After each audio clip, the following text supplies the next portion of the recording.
G'day. How the fuck are yous? Sips to all you beautiful blokes and Sheilas out there. Yep, covered all the genders. Sips.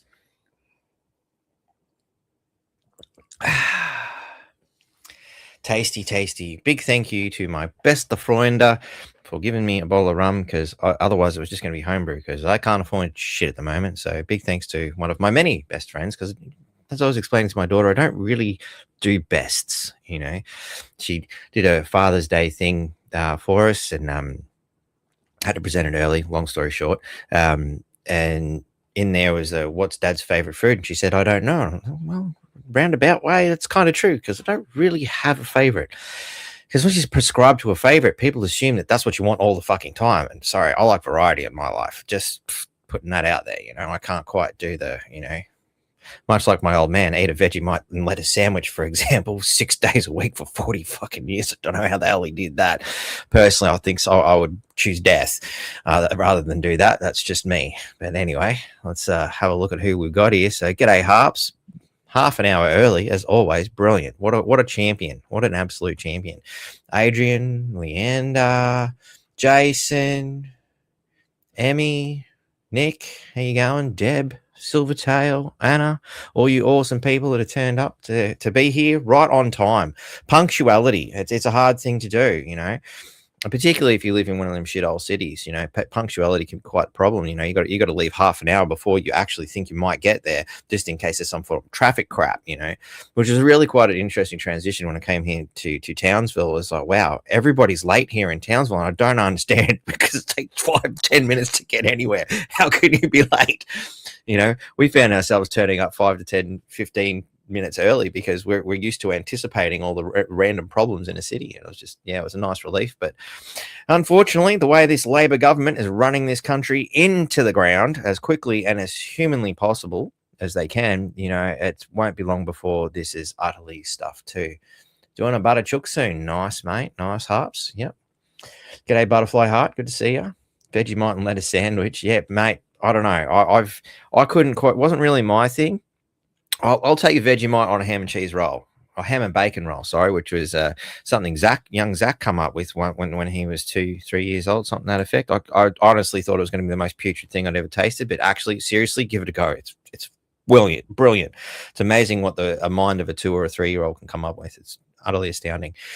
So yeah, Vegemite on one of them cheese and bacon rolls, top notch. Highly recommend it. Sips. So there's a few things I want to kind of get through tonight, a few different ideas. First off, this might be the last time I kind of do this way. I'm not sure. I'm having a bit of a rethink. So you're going to get the old hang on, let me get this finger the right way. See you in the NT version of Batty at the moment. The Batty Bogan that I once was, the stand-up comic / hardcore heavy metal lunatic that has somehow worked its way into this podcast, quite possibly due to insane frustration. And yeah, Labor sucks. Well timed, Emmy, because it's exactly what I was about to say. Labor sucks so much that it drives you absolutely insane. And unfortunately, this podcast has become, I guess, a kind of therapy session where I just dump my absolute pissed off hatred and anger. You know, like everybody's kind of feeling that. It's everywhere I go, at least, everybody's pissed off in some way, shape, or form at the state of this country. You know, I mean, I was walking down the street and I come across a bloke, you know, who was watering his garden. I'm like, g'day, how you going, mate? You know, just being friendly as you do in Australia. At least we used to before everything went to shit, you know. And I found another friendly Australian who had a good yarn and, you know, explained how he was concerned about the crime and all that. And I'm just like, mate, it doesn't seem to matter who you friggin' vote for, does it? You know, they're just useless, even more, if not even more useless than the last idiot. And he's going, oh, well, I think it's just a lack of respect. And I'm like, mate, how's about we just meet in the middle and go complete systemic failure? Because you're right, there is a complete lack of respect and there is no friggin' punishment because of the way they've gone so soft on things. You know, they don't seem to be coming up with any effective solution for instilling or portraying or even educating respect. So let's face it, we've got complete systemic failure. And the old mate's just like, yeah, you're fucking right. We're fucked, you know. And everybody I talk to, I've even spoken to, you know, former military personnel lately. in regards to, you know, drone attacks and all the sort of shit. We're going to get into that as we go, but by God, it's a scary place to be. You know, when you know, I can hear the rifle fire from, you know, the barracks here in town, and to know that there's no live ammunition on that base, it's just like stress. Wow. So if something actually happened, how long does it take for them to get ammunition? Just a thought, you know. I don't have the answer to that. You know, it's a question I should have asked at the time, but I don't think I would have gotten an answer. But anyway, at the end of the day, is there anybody left in this country who actually thinks the government gives a shit about them and that we're not totally screwed? I don't know. You know, I personally don't come across anyone quite so naive myself. I don't know, maybe, you know, it's just that law of attraction thing. I just seem to find everybody who's genuinely as pissed off and angry as I am. But I'm kind of getting that point where I can't keep carrying that weight around. You know, it's even affecting my dreams and, you know, my day-to-day living. You know, it's time for a big spiritual change, I suppose, in a sense. And I've got to go on a bit of a journey. So this will be the last show possibly for the next 2 to 3 weeks, probably about 3 weeks. I may pop in and do a little thing here and there. And I think I might actually put a little bit of this adventure more to the Patreon crowd than anything, because it's not something I think needs to be very public. You know, it's a bit of a personal journey. And I have to say, I am quite, well, I'm not quite, I'm somewhere in between. You know, I'm excited and I'm also very concerned, in some ways a little bit scary, because I'm not sure where I'm going to come out of this. So when I do come back, at least publicly, you're probably going to see a bit of a change, you know, before I commit. You know, I might even revamp some things. I know I got an email from somebody, sorry, I forgot your name, it just popped in my head then, I meant to check, but I'm sorry I didn't, who told me, do not change that intro music. I'm like, I won't change the music, but I might, you know, alter some of the look of it, because I think it's facelift time. So yeah, anyway, let's dig into it though, shall we? Unless there's any really important comments I need to have a look at. Is there anything starred? Nothing starred. And Acosta, yeah. Oh, so you guys are talking about salad sandwiches and Vegemite. Wow, that snowballed. Okay, cool. Well, I hope you all ate your Vegemite. Get that vitamin B into you. Sips.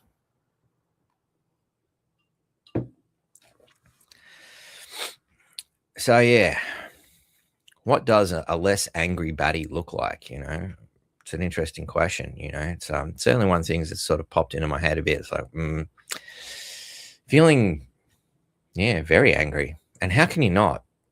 You know, and it's hard to find happiness in a world full of shit. You know, and I've spoken to people who've come from socialist countries, and I kind of feel like the way they described how they felt in socialist countries, you know, and it still mystifies me that there are people out there who are going, we need socialism. It's like, seriously? Haven't you looked around? We've already got socialism. Why aren't you happy? I'm miserable. I don't want socialism. So you should be happy because we have socialism. Aren't you enjoying it? Hasn't it been good for you? It seems even the socialists aren't happy with socialism. Funny. Very funny, isn't it? You'd think they'd be a little bit more careful about what they wished for. Here we are. All right, so straight into the memes, which is always a good place to start. This is definitely a topic we'll be talking a little bit more about as we go on. Just a friendly reminder that Sarah Connor was thrown into an insane asylum for trying to warn people about AI. Just putting it out there, you know. And for those who've seen the little title screen that I popped up today, I actually couldn't generate that image off the prompt in a lot of AIs. X was the only one that would take the prompting for that image. And the prompting was fundamentally politics as the word, poly-tic as I've written it out, you know, and I want to describe that fundamental principle, because poly being many and tick being parasite. So many parasites is a very wonderful way of looking at politics, I would assume, you know, and that was given to me by a very good friend. So thank you for that. But I wanted to blend in the Game of Thrones concept, because as I've been saying for at least 30 years, you know, I don't feel that the concept of our society has changed a great deal, you know, particularly in the Western world, from the time of ancient Egypt up until now. So you'll notice that there's, you know, there is ancient Egypt. There's the guy in the suit. There's the Stalin guy.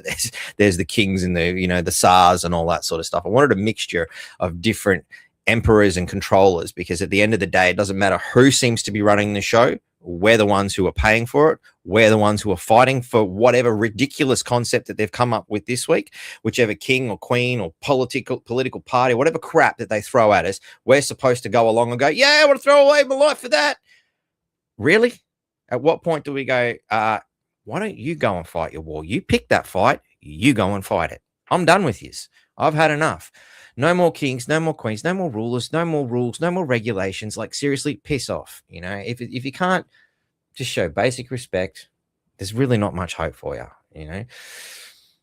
So, happy $1 trillion debt day. Woohoo! Congratulations, Albo and the Labor Party. You know, let's face it, we do have to admit that the Liberal Party did get us debt-free for a very brief moment there. And then Labor got in and fucked us. They screwed the pooch, you know. 100%. And you can go to Iron Man for the screwed the pooch analogy a little bit further if you really want. I think it was in excuse me, the first Spider-Man movie with what's his name, you know, the kid who can't seem to keep his mouth shut in an interview. Anyway, every minute Australians pay $48,489 in interest on Labor's debt. Now, to be fair, Liberal have contributed to that debt since they did get back in after Labor screwed the pooch. But let's face it, Labor was the one who got the ball rolling.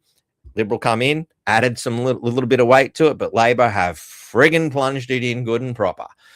But let's face it, as Pauline Hanson's recent cartoon has certainly demonstrated, if you think this guy's running the show, no, he's just the guy we throw the pies at, you know. So this is really dedicated to the shadowy, faceless, elitist scumbags, the inbred pedophile bankster types, you know. Albanese promised transparency, and all he's delivered is cover-up after cover-up. Oh, actually, that's not true. There was a side order of lies, as well as the salad, which I believe was a changing of a position before the election. You don't need to put it on the credit card. All you need is your Medicare card. So, you know, make sure you sign up to the government's systems. That's the important thing, you know, which is, I believe, the path to communism. Anyway, after the election, we never said there'd be 100% bulk billing. Of course not. Any doctor that was worth its weight wasn't a bulk billing doctor. And there ain't many of them left due to the bullshit COVID lies. And now they're even more ridiculous things. Doctors are dropping off left, right, and center because, well, they've made their money, I guess, or, you know, they had a moral compass and couldn't do it, you know. So many reasons. So obviously all these things, the vast majority of the ones for Labor and Albo in particular, actually came out of two Albo posts, which we'll look at in a minute. Do you post this shit just to make people angrier? So what's old mate talking about? I guess we better bring that video in so we can see what is it. Well, let's face it, anything Albo posts is going to make people angrier, isn't it? Like, I mean, truth, just the sight of the man, like, he's got to be he must have the most punchable face in Australia. You know, it's like, I reckon there's people with Albo faces on dartboards, on punching bags, all sorts of stuff. You can imagine how many people just want to beat the hell out of him for the crimes that he's committed. You know, every time he opens his mouth, you know he's lying. It's the new Australian joke, isn't it? How do you know when a Labor politician's lying? Their lips are moving. I know it's not very creative, it's just a readapted joke, but it's so bloody true. Where's that thing? So here we go. That one. Oh, we better do that one. Oh, okay. I was going to do two at once, but apparently I can't do that. I have to do them one at a time. So while we're doing one, you can now see a GP for free. Now you can see a GP for free. That's wonderful. My question is, A, can they speak English? And B, do they actually believe safe and effective? You know, these are important questions. I think the first thing we need to go when booking a doctor's appointment, I want somebody who speaks clear, precise English, and I want somebody who knows that the clot shot is deadly. That's all I want. If you can't pass those two frigging questions to straight up, they're no good to you. Just in case you missed it, you can now see a GP for free at over 3,800 clinics right across Australia. We've expanded paid practice to paramedics, to physiotherapists and more. Delivery drivers have received a huge pay rise. Childcare workers. And delivery drivers, as in all those foreigners who deliver things to lazy people, are getting a 15% pay rise. And the gender pay gap is at a record low. Yeah, well, what was the gender pay gap like? I mean, last I checked, I got paid exactly the same as the woman standing next to me for the same job. Oh, you're talking about those fancy positions, only those ones. I think that's the only places that really might exist, if it exists at all. We're delivering real change. Oh yeah, real change. You change the country from a good country to a complete communist shithole. He didn't lie. He didn't lie. And what's so the first that was old mate's response. Do you post this shit just to make people angrier? I think so, because if you look at the comments, I couldn't find one positive comment, not one. A very big week of reform. We have done gambling, advertising. They've done gambling. Yeah, Australia gambled on its future when it bloody put you in, that's for sure. And only 30% of the populace were really dumb enough. Actually, I think I calculated to be 28 once you calculate those who didn't even vote in. Advertising. We've done the media bargaining incentive to protect journalists and make... To protect journalists? No, you just bought them off. That's what you've done. You've turned it into a communist control system where the propaganda machine is now feeding from your hands. They are Stalin's fucking chickens. Sure that journalists, including the ABC, are paid. Including the ABC? Take it from somebody who's worked in mainstream media in this town. I've gone to all the places where the mainstream media work. The ABC have the nicest offices, the best gear. They are the last journalists that needed another friggin' leg up. They are so well paid for spewing leftist bile bullshit. It's ridiculous. For their work, we've reformed the NDIS. Really? So that's to make sure that hardworking Australians who built the country can't get a goddamn thing. As I asked my doctor, well, apparently the NDIS is the easiest thing to get onto. Is there any help for somebody who actually has a disability like me? God, no. Wow. So what's everybody whinging about? Like, what do you have to do to get onto it? Like, we've saved jobs at Tomago in Newcastle. We've got a 15% increase in early childhood educators' wages. So we've increased people who are able to regurgitate the horrific bile, because anybody who had any moral compass can't actually work in that system anymore, because you're basically part of the propaganda machine. We've got, for the first time, protections of gig economy workers, the people...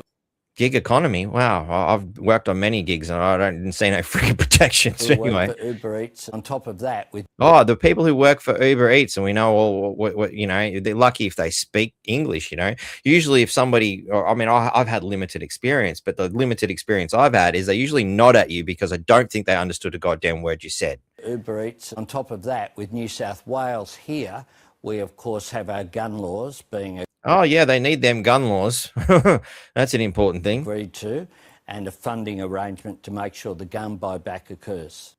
And a funding arrangement. So who have you bought off to achieve that? It's going to be like the machete bin bullshit. Like, it's a retarded concept. Absolutely retarded. And if you don't take the buyback, we're going to come and take them off you anyway, you know? Because they know what's coming. Like, at the end of the day, they're forcing a civil war by refusing to listen to a goddamn thing anybody says. So I think old mate's statement here about, do you post this shit just to make people angrier, is a very accurate statement, because I don't know about you, every time I see a Labor politician, anger is the only thing that happens. You know, this is my anger management right here, right now. Return to sender. I don't want your friggin' leftist bullshit anymore. I've had enough of the most unsustainable thing in Australia, government.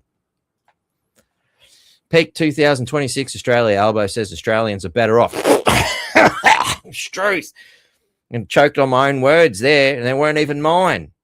By God, why does it still feel worse for so many? Fucking $1 million question. Why? Do anybody out there actually feel that in 2026 your life is better than any point in history? Personally, at this particular juncture in time, my life couldn't be more fucked in any other circumstance. I'm pretty sure I could be a junkie fucking rolled up in a heroin fit in 1996, and my life would still be better than what it feels like right now. It's retarded.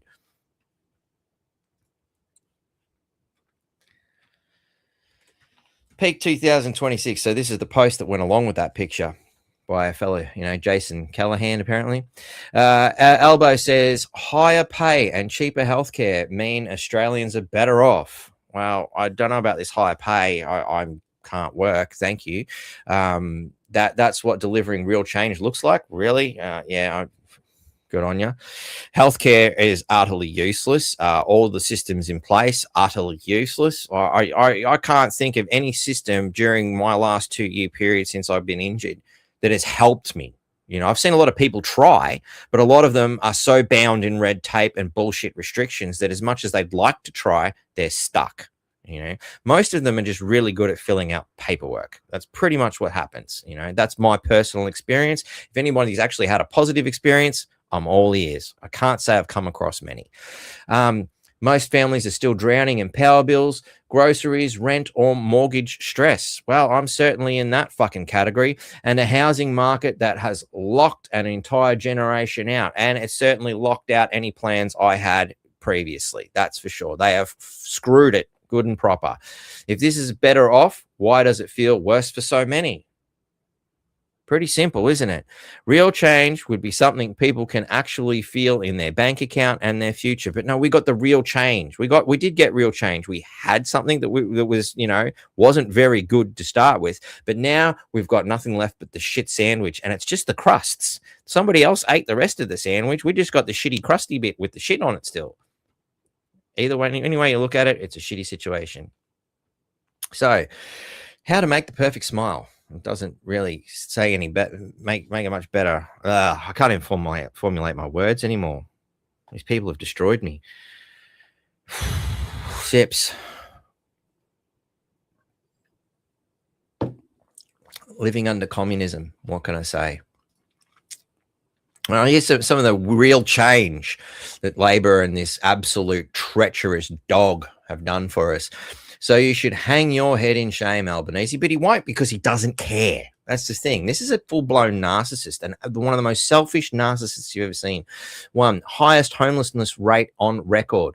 Now, this is something leftists are supposed to care about because if you remember from our lesson from last week, I might be just a little bit cut off there, equality.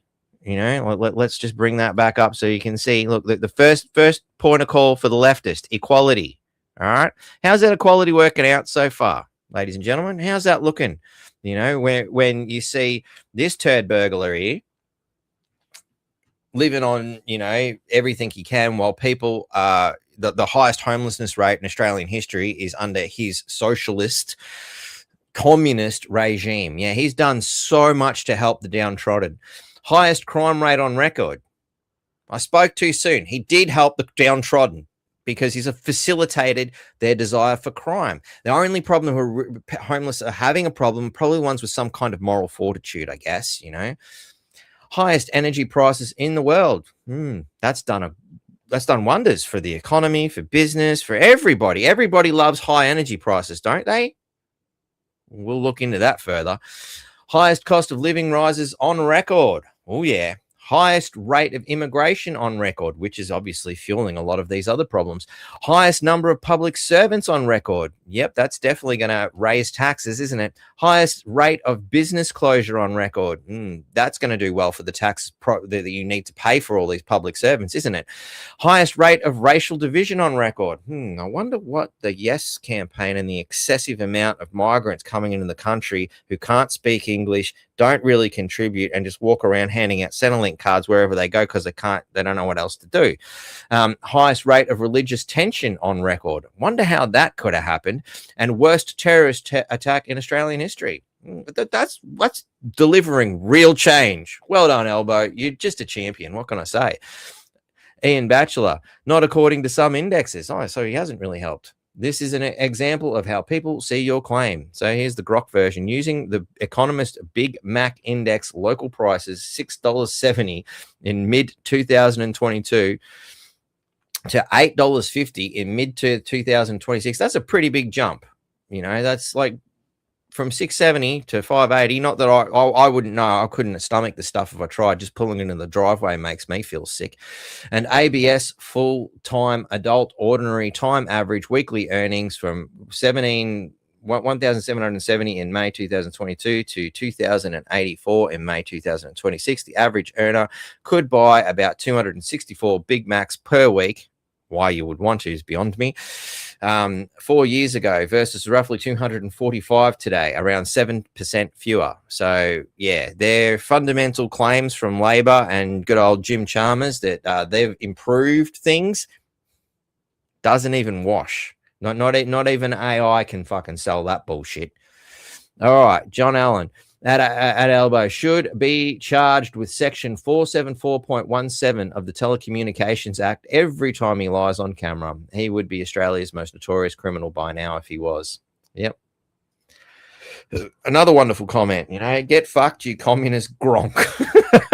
Well, he says what he means. These are not my words. This is, the banker rat, Everyone I speak with is broke and fed up being run by economic vandals. Word is you are not even running this country.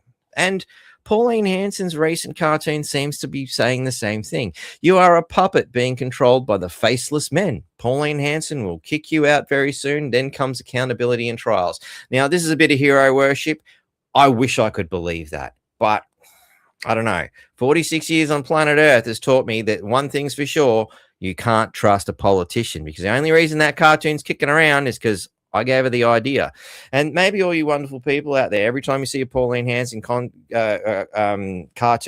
if you could just go, and by the way, when are you going to thank North Queensland Freedom Network for the idea?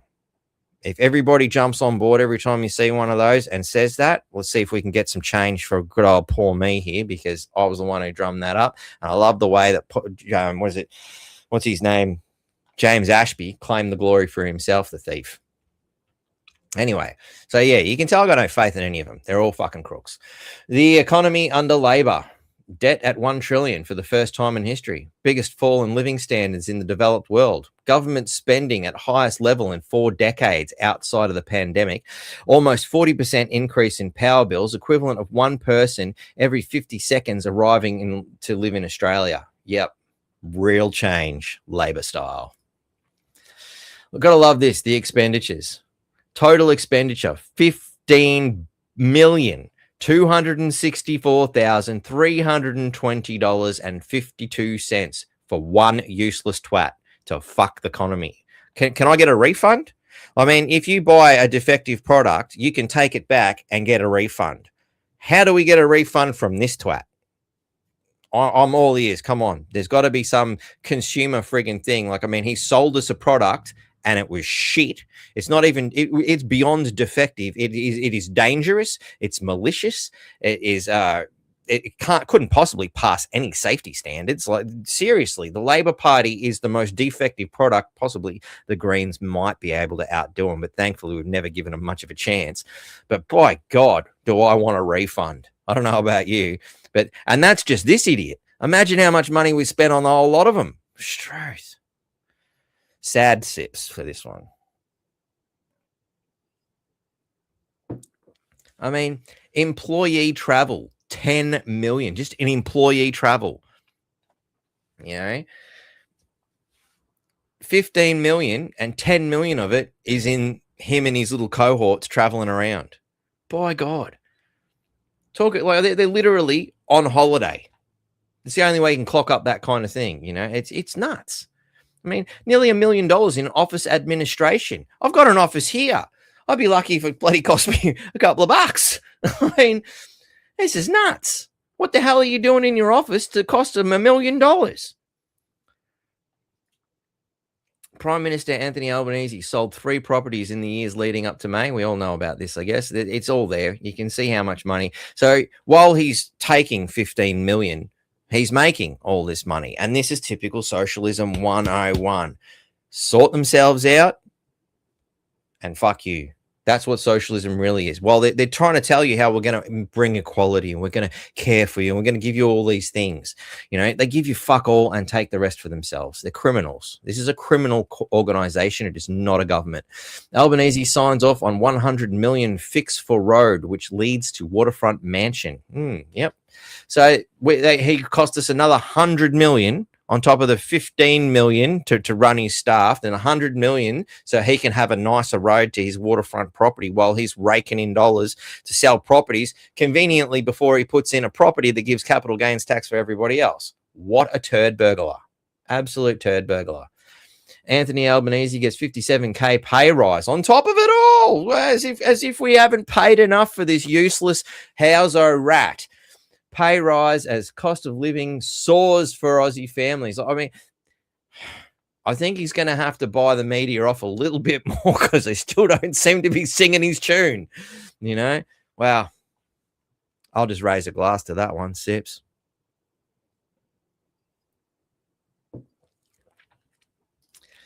Standard of living, worst in a century. Financial Review. Obviously didn't send them enough money to buy them off. Price rises under Labor, 39% in electricity, 27% for coffee. Struth. It makes that the Lego movie concept of, one of the rules for being cool and having everyone like you is to buy overpriced coffee. Well, we've really got it here in Australia. 25% for ice cream, 25% for snacks and confectionery, 40% for gas. Thanks, mate. That was one of the cheapest fucking commodities we had in this country, and we could have run the whole country on our own gas alone for fuck all. But no, it's all right. We've got real change on the way. 36% for eggs, 23% for bread, 23% for cakes and biscuits. Look out, little old ladies and your wonderful little functions. We're going to get you too. Political rort. PM hands $2.2 billion to activists. It's good to see that Ben Fordham finally caught up to how the Labor Party works. Or what, have you been living under a rock all this time? For Christ's sake, how do you think they function? This is communism 101. Haven't you seen these things? They're called history books, you fucking retard. By God. 1 trillion. Yay. Well done. Woohoo. Aren't we surprised? Isn't this good? Aren't you proud of how he's brought real change to this country? I'm so astonished. I won't bullshit people. I know you can only lie once. Oh, I wonder how many times he lied before he said that. We didn't lie. We just changed our position. My God. If this man's lips are smacking, he's formulated or is presenting a lie. Never before has removing a PM been so crucial. Albanese is destroying Australia beyond recovery at record rates, mind you. He is incompetent, incapable, clueless, a liar, and a traitor to Australia. Now, I don't know about those statements because I think he's very competent at enriching himself. He's very capable at enriching himself. He's very competent, clueless. He may be clueless about how to impress voters. He's certainly failed there, but he's got a wonderful ability to enrich himself and his friends. So he's got a clue there. A liar, well, can't really criticize that. That's a very accurate statement. And a traitor, yep, that's it. But yeah, incompetent, incapable, clueless. It just depends on your point of view, I guess. Did I mention? I did mention the tab was getting out of hand. Well, of course it is, but they don't give a shit because it's not their money. We're spending other people's money. It's yours. It's mine. They don't care. Let's destroy the world because what else is there to do? It's the best form of entertainment for the political elite these days. Not everyone has a smartphone. Stop forcing app-only payments. Yes, fuck off. We're not interested. Cash still works, In fact, it's saved me several times when their shit doesn't fucking work. Cash doesn't require batteries. Simple stuff. Forgive me. I forgot to say Sips. The Australian, gain of function. I love it. Like, the Australian seems to be ripping into him, especially since he seems to have ripped into them. Gain of function. Don't you worry about Trump, Dr. Fauci. I have protected your reputation with a pardon, just like my own son. Yeah. Now, it's a systemic problem and it's global. It's not just here in Australia. We have the same problem all over the world. I wonder why that is. Oh, big thanks to Adrian. Is Adrian in there today? I did see he posted this on Facebook, and he was through the process of etching that onto, I believe it was a piece of metal of sorts. I couldn't quite see what it kind of was, but I seen that picture. I'm like, well done, man. That's fucking cool. Really like that one. Because clearly they're going for the food supply this time. So by 2028, 2029, somewhere around then, look out. The food supply will be very hard because that's one of their favorite things to do, especially when you look at, what happened in Russia. Geez, what would it do without a history book? Name the only product that blames its failure on those who don't use it. Is it A, a seatbelt, B, a life jacket, D, Viagra? No, C, vaccine. Correct answer. Yep, that's right. A product only works if everyone's got one. Suppose if everybody had a dildo, we could all get fucked, eh? That's kind of feels like what the Australian government tells us to do on a daily basis. Rights, quality of living, healthcare, all the things we promised. You don't expect that. Go get fucked, mate. You know? Australia cumulative real wages growth since Q1 2016. I love this. Wonderful. Like there was things were kind of steady and things were looking to go up. We were looking good, and then COVID 1984 come in. Let's throw a whole bunch of government money in there. Everything looked good because the government borrowed a shitload of money to give to us to buy us off so that we would all go along with this crap. And then comes the downward spiral. And by 2022 we got a Labor government. Boom, absolute rock bottom. Thanks, guys. They've managed to bring it up and down, and then up, and then and down. And what's their saving grace at this point? It's a little bit higher than this point, and that's what they're trying to tell you. Look, we fixed things, but you fucked it in the first place. What? It's like, you had this wonderful, beautiful sculpture, you spent years making it. Our Labor Party come in, kick the shit out of it, becomes dust. All right, we've got to get you to fix it. And they just get a big ball of tape, wrap it around whatever pieces of dust they've got left, and give you this ball of tape with the pieces stuck inside. And that's them saying, we fixed it. Brilliant. Migrants are welcome, racists are not. Okay, I'll see how well that works when you've got one of them ceremonial knives sticking out of your belly, or perhaps you're running from the hail of terrorist bullets. Maybe you might see a different perspective at that point. I don't know. Let's test it, shall we? Do you think Mariam Farquhar should be sacked over urging students to skip school to protest against Pauline Hanson? She's not even in power. Is she that much of a threat to you guys that you need to pull kids out of school? But that's your favorite socialist indoctrination centers. Why do you want to pull them out of there? Like, don't you want them to learn, how to be a gay communist? Well, I don't know. So this is one that Heidi sent us. This is, well, actually, no, she didn't send it to me. Sorry, I found it on Facebook. She's kind of posted it. And this is apparently some kind of evidence, and she's redacted a few bits and pieces, but this is some evidence that they're holding against her for having a website, and the big problem here is some of these dates and numbers. Now, you can see here there's the, the hours, sort of, minutes, seconds, and then microseconds sort of thing. And there's some very interesting numeric sequences going on here, like perfect numbers. How is that possible? As soon as I seen it, I'm like, that's not possible. When you're doing things down to the microsecond, that you shouldn't be seeing rows of zeros. Someone's done something there, and it's not quite right. I'm not saying who. I don't know who. Somebody's been tampering. Somebody's done something. But most importantly, how was it last printed a month before it was made? You notice that? Last printed on the 10th month, modified on the 11th month. Obviously, they're supposed to confuse you by doing it on the 14th day, and wow, didn't work. We can see through it quite clearly. Someone's doing something to try and frame her. And I feel the word fraud might be applicable here. Just a thought, throwing it out there. Anyway, Fed Up Aussie. If you want to know how toxic the Labor brand is in Victoria, Labor MPs are now campaigning without Labor identifiers. The November election will be epic. So here they are. They're still got using the red shirts. They've still got some sort of basic branding, but under no circumstances are they saying Labor. They do not want to be affiliated with Labor, even though they are Labor. And that's not the first time they've done this. Anybody go ahead and look up socialist in Australia, even on Wikipedia, at least last I checked. It openly stated that, with around the, I think it was 80s and 90s period, somewhere around there, socialism was really unpopular because it should be.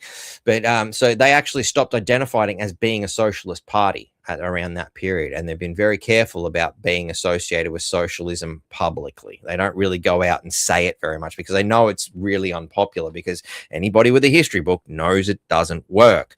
But they are 100% a socialist scumbag party. And let's not forget, it was Gough Whitlam that repealed the law banning communism in this country in 1973. That was a Labor prospect. Oh, no, they should have the right to free speech. Yeah, righto. It's worked out real well for us, hasn't it?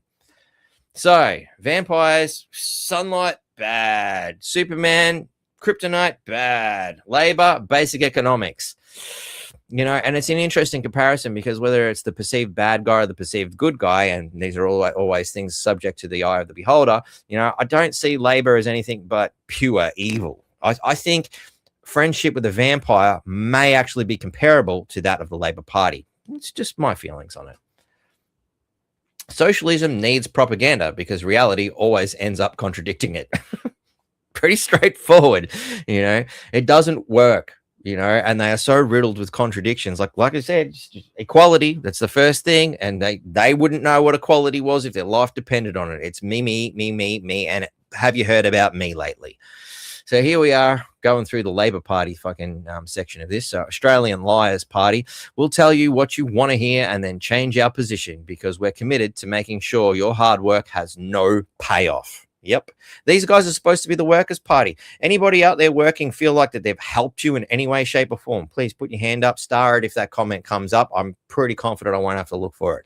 Remember, it's your fault for voting for us. Well, I certainly was never that stupid. And no time in my life have I ever been dumb enough to vote for the Labor Party. I couldn't think of anything more horrific. Early super access has more than doubled under Labor. Wonder why. 126% increase in combined releases since 2021, 2022.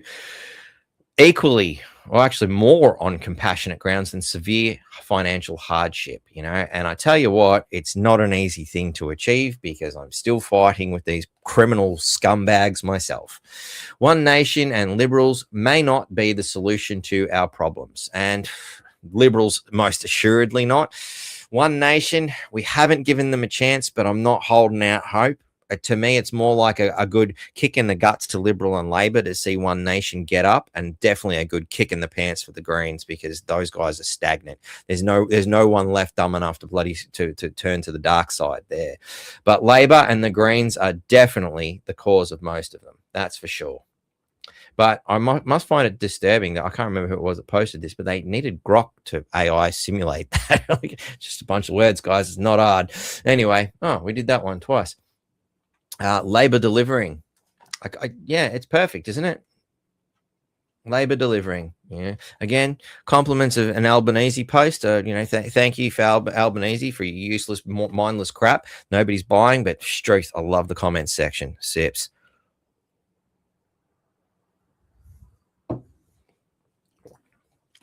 Despite Housing Minister Claire O'Neill's, one of the lowest forms of life on this planet, stated ambition of making it better to rent. Wow, that worked out, didn't it? Rental inflation has far outstripped wage growth over 17 quarters since the government's 2022 election. Wages growth minus rent plus growth, price growth, sorry. I don't know where this wages price growth came from. But anyway, percentage point gap. So things were up under Morrison, things were up under Turnbull.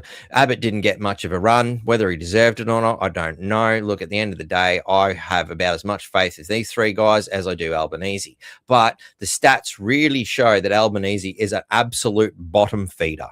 This guy is truth. If he was a flathead, I'd throw him back. Actually, no, I'd just knock him on the head and use him for bait. And I'd be surprised if you caught anything using an Albanese as bait. What a bottom feeder. Anyway, under the tenure of the three previous prime ministers, Scott Morrison, Scumbo, well, that's a proper word, Malcolm Turncoat, and Tony Shabbat. I can't think of anything better. Shabbat, Abbott. Hey, Abbott, maybe. Wages grew faster than average rents. You can stay at least the wages were growing. They may have been absolute turd burglars and charlatans and con artists, but Albo, by God, from the word go, he has achieved nothing but pain and agony. Congratulations, Albo. Useless, beyond useless. You couldn't. Anyway. Analysis of the last ABS data shows just under half of new businesses survive 4 years or more at 49.2%. Survival rate of all businesses 4 years on. Absolute disgrace, isn't it? Absolute disgrace. A lot of people gave it a go, got things going. COVID 1984 hits and boom. And you're starting to see that it wasn't just about a virus, and it wasn't just about getting poison into your arms. It was definitely about the complete collapse of society. That's what Agenda 21 was really about. Are you looking forward to Agenda 2030? Wow. Let's at least enjoy the show. It's about all we've got to give.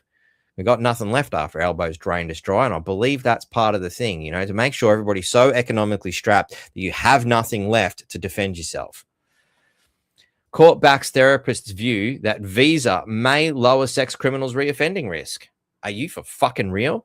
They granted a convicted child sex offender a permanent visa could make Australia safer. What kind of retard logic is that? Oh, maybe if he's allowed to be a citizen, he'll stop raping children. I don't know about you, but I'm personally thinking maybe deportation might be a better solution, at least for Australia. And I'm not into violence, but the idea of perhaps one bullet could save the world's children a lot of heartache and pain. But let's face it, that's not what Labor's really about, because they're into that kind of stuff. We know it. Even Pauline Hanson dared to say it in the latest cartoon. I was actually quite surprised. I'm like, wow, you're really pointing it out that they like little boys. That's interesting, considering some of the people in One Nation are apparently alleged to have been in that way too. Anyway, share if you agree. Every Australian needs to see this. Cut politicians' pay and perks first. Oh, well, that's it. Good leaders should lead by example. So let's take every friggin' dollar that every politician has, and you can live on fucking minimum wage. And when you fix the economy and raise that minimum wage, you get a pay rise too. Just like let's get rid of all private healthcare. Everybody's on the public system. So elbows on the waiting list like everybody else. I wonder how fast they might actually fix the hospital system, because they keep claiming that that's what it's all about. That's all the bullshit that I heard from Labor morons all my life, even when I was a kid, saying, no, these guys are fucking horrible. Oh, but they bring healthcare and they bring this and they bring that. What fucking healthcare? What healthcare? I've just been through the system. There is none. It's fucking shit. It's that simple. Oh, fuck. In pain. Sorry, guys. Farmers need water, not bureaucrats. Fighting for regional Australia. David Farley's first 100 days. Well, at the end of the day, I think the most important thing here is farmers need water. Bureaucrats, well, unless you're going to turn them into Soylent Green or some shit and fucking feed them out because plants need fucking electrolytes or some shit like Idiocracy. That's about the only thing these bureaucrats are going to contribute to our food supply, is perhaps their corpses as some kind of nutrient. You know, they could become good fertilizer, but given the kind of disgusting nature of these people, I'm concerned that they may actually pass a lot of bad energy on into the food. So maybe that's not a good idea. Just throwing a few ideas around though. But fundamentally, farmers need water is a pretty simple concept to wrap your head around. At least I thought so. You know, all the other shit that they're offering ain't much good to us. It's pretty simple. Now that's acceptable, and I've got no problem with it. I'm guessing they're talking about the, you know, image here where, well, they're not carrying on like a bunch of, you know, very disturbing sex offenders, you know, which is pretty rare for a Mardi Gras, as I understand it. Do I like gay Mardi Gras? No, I still don't like gay Mardi Gras, but that's my opinion. And you got to respect a woman for that, you know? Cool. Okay, well, you're not being a complete pack of sexually perverted friggin' pedos for a change. That's a step in the right direction, but I still don't like you. I like it. You can't beat it. It's more honesty than you'll get out of any of the other politicians, that's for sure. Got to give her that. Not running, still running the paper. Troy Thompson still getting fucking slammed. He's not even running in the by-election, yet they're still having a go at him. They've got him in there, you know, in their own bulletin article. You know, why? Because it sells papers. That's the only reason. Like, at the end of the day, the only thing that sells the Townsville Bulletin is people's rampant hatred for a guy who said 5 instead of 3. That's it. That's his crime. He said 5 instead of 3. We got the biggest lying criminals in the Townsville City Council, Christian Price especially. I've never seen a liar quite like that. What a turnaround scumbag. And, you know, and Nick Demetto, truth. Guy's achieved fucking nothing in anything that he's ever done, really. You know, the only thing Nick Demetto is good at is getting a photo of himself at every fucking opportunity. I've never seen Vanity quite like it. He's like Vanity Smurth, only smaller. You know, I think Vanity Smurth might just be a little bit taller than him. Just an idea. But let's face it, our council is absolutely fucking cooked. Never seen a more corrupt agency in all my life. And boy, are they doing everything they can to cover themselves. And the Townsville Bulletin are basically the propaganda machine, and all they can do is rag on Troy Thompson, who's not even running in the Division 1 re-election. What the fuck? These people are utterly mad. The Mad Hatter is running the show. In fact, if the Mad Hatter was running the show, it'd probably make more sense. Twinkle, twinkle, little bat, how I wonder where you're at. Sips. And that concludes the contribution of the internet today and everybody's thoughts and feelings, because they're not my ideas. These are just things I've used as trigger points to ramp off of. This is the Australian public and their views. This is what the world, or the way Australia views the world we live in today. Very disturbing stuff. Very disturbing stuff. All right. So where do we go next? Alpu and the debt machine. While we're kicking the dog, let's make sure we're rubbing his face in the dirt. The line no government ever wanted to own. All right. Well, I hate the way it takes Australia just crossed a line no government ever wanted to own. Gross federal debt has officially broken $1 trillion for the first time. Anthony Albanese wanted to make history as Prime Minister. Now he has. But the debt itself is only half the story. The real punishment is the interest. By 2029 to 2030, interest is forecast to exceed $40 billion every year. That is around $110 million every day before government delivers a single service. It builds nothing. No homes, no hospitals, no roads. It only pays for yesterday. The coalition helped accumulate the debt. That is undeniable. But Labour has governed since 2022. Labour delivered 2 temporary surpluses, then returned Australia to deficits projected for years. Debt is not being paid down. It is still growing. And when spending keeps exceeding revenue, governments borrow more, cut services, or search for more tax. Albanese still points backwards. But after 4 years in office, blame is not a budget strategy. Albanese gets his place in history, the trillion-dollar Prime Minister. Bloody sad, isn't it? Absolutely disgraceful. He wanted to be known. He wanted to be famous. He's got his place in the history books, all right, as the biggest crook this country has ever seen. Utterly astounding. I mean, I know he's going to sleep at night on mattress stuffed with $100 bills. I know he's probably, doing some sort of weird gay shit. It's in the next gay bar or some shit. And he's throwing all our tax dollars at all these poofter strippers or whatever, That's how he gets by, I guess. If you got no moral compass and you honestly don't care about your fellow man, which seems to be a key component to being a socialist, I don't understand how else you could live with yourself. It's fucking disgraceful. How can you look at what you are doing to this country as a member of the Labor Party, even a supporter of the Labor Party? How do you wake up every day and still think that you're on the right path? Like, that's a level of delusion I could never understand. I have enough trouble with the idea of idiots who go to work every day and put up speed cameras and things like that. I don't know how you live with yourself. That is utterly disgraceful. I mean, I think I'd rather chew my own arm off than do those kinds of things. But these people don't seem to have much of a scruple. They don't seem to have much of a problem with it. It's insane. And for the sake of shits and giggles, here's one that a good friend of mine, you'll know who you are, I'm sure, sent this to me. And honestly, I think Dave Hughes is possibly one of the least funny people in Australia. But at the end of the day, you can't help but laugh at it, because he's certainly taking the piss out of the fact that he's a shit comedian, and he's taking the piss out of the whole system. This is, to me, before I'd seen this, the funniest thing David Hughes had ever done was have the shit ripped out of him by Dave Grohl on one of them alphabet gangs. I don't know if it was Triple M or Triple T or I don't know. One of them alphabet radio stations that I don't fucking listen to because it's all shit. Like, as if having a shitty job wasn't bad enough, I was compelled to listen to the fucking radio at the same time. I fucking slit my wrists. I think I lasted in that job maybe 3 months at the end. The job was painful enough, but the radio couldn't do it. Was that an onion? The One Hughesy Party has officially launched today in the working class. Sorry, things are going pear-shaped there. I'm going to remove that from the studio. There it is.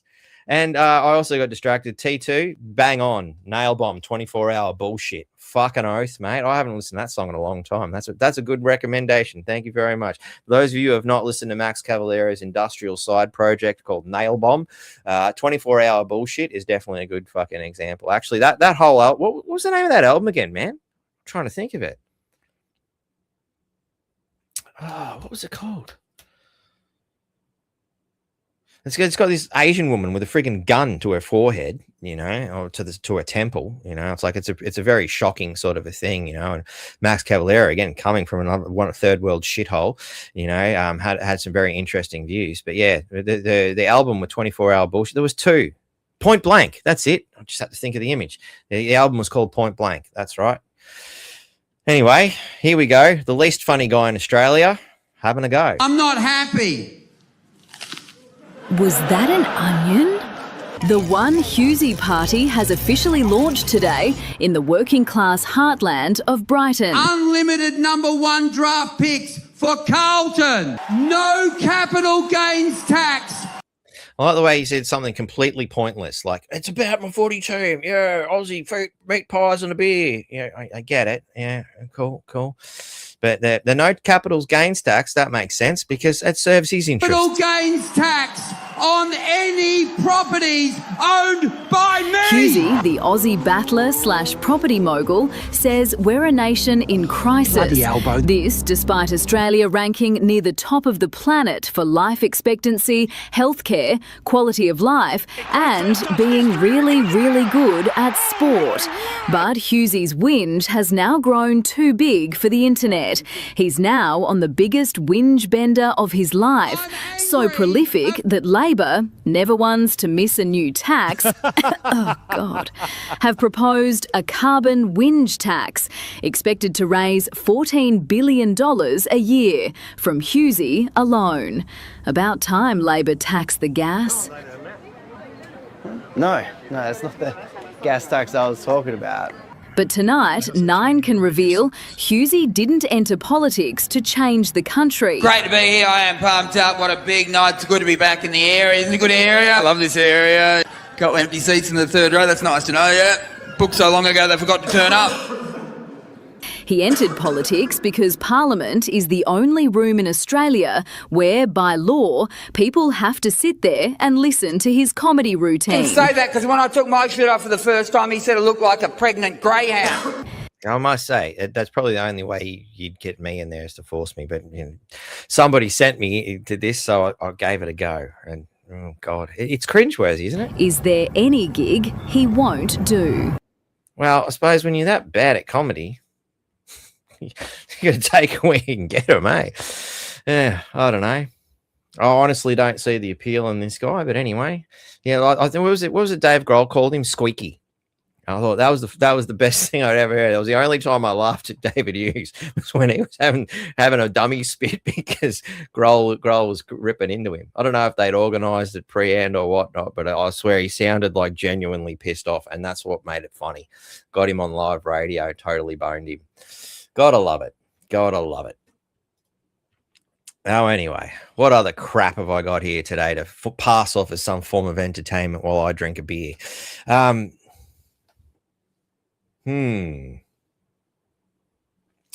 give this one a go, and then we might have a look at some articles. So this fella by the name of Sam Bamford, never heard of him before, but it was a bit hard not to agree with what he had to say. And call the Labor government communists? Well, now you know why. Plugging an agenda. We've seen it happen overseas. Australians can't afford to only get their news from shock jock, uninformed YouTubers instead of our qualified, rational journalists. That's a recipe for disaster. I'm with him. Like, that's great. I love it because, like, you know, at the end of the day, you know, I may not be a qualified journalist, but I worked around alleged qualified journalists. And I tell you what, I'd rather listen to me. Anytime. Some of the dumbest people I've ever met are journalists. You got to go to school for a long time to be that kind of stupid.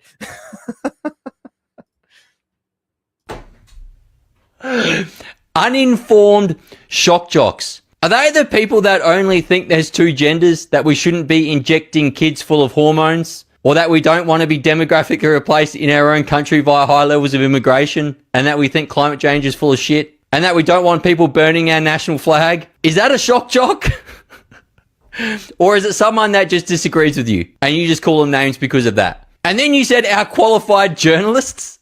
Are they the ones that Anthony Albanese has put aside $47 million or $57 million to 2,000 journalists and 184 newsrooms to pay them up until the 2028 election? That state-funded media, is that the journalists you're referring to here? That's communism. That's state-funded media communism. And now they're trying to ban voices like mine. A disaster for our critical thinking skills, for us as individuals, and I like that.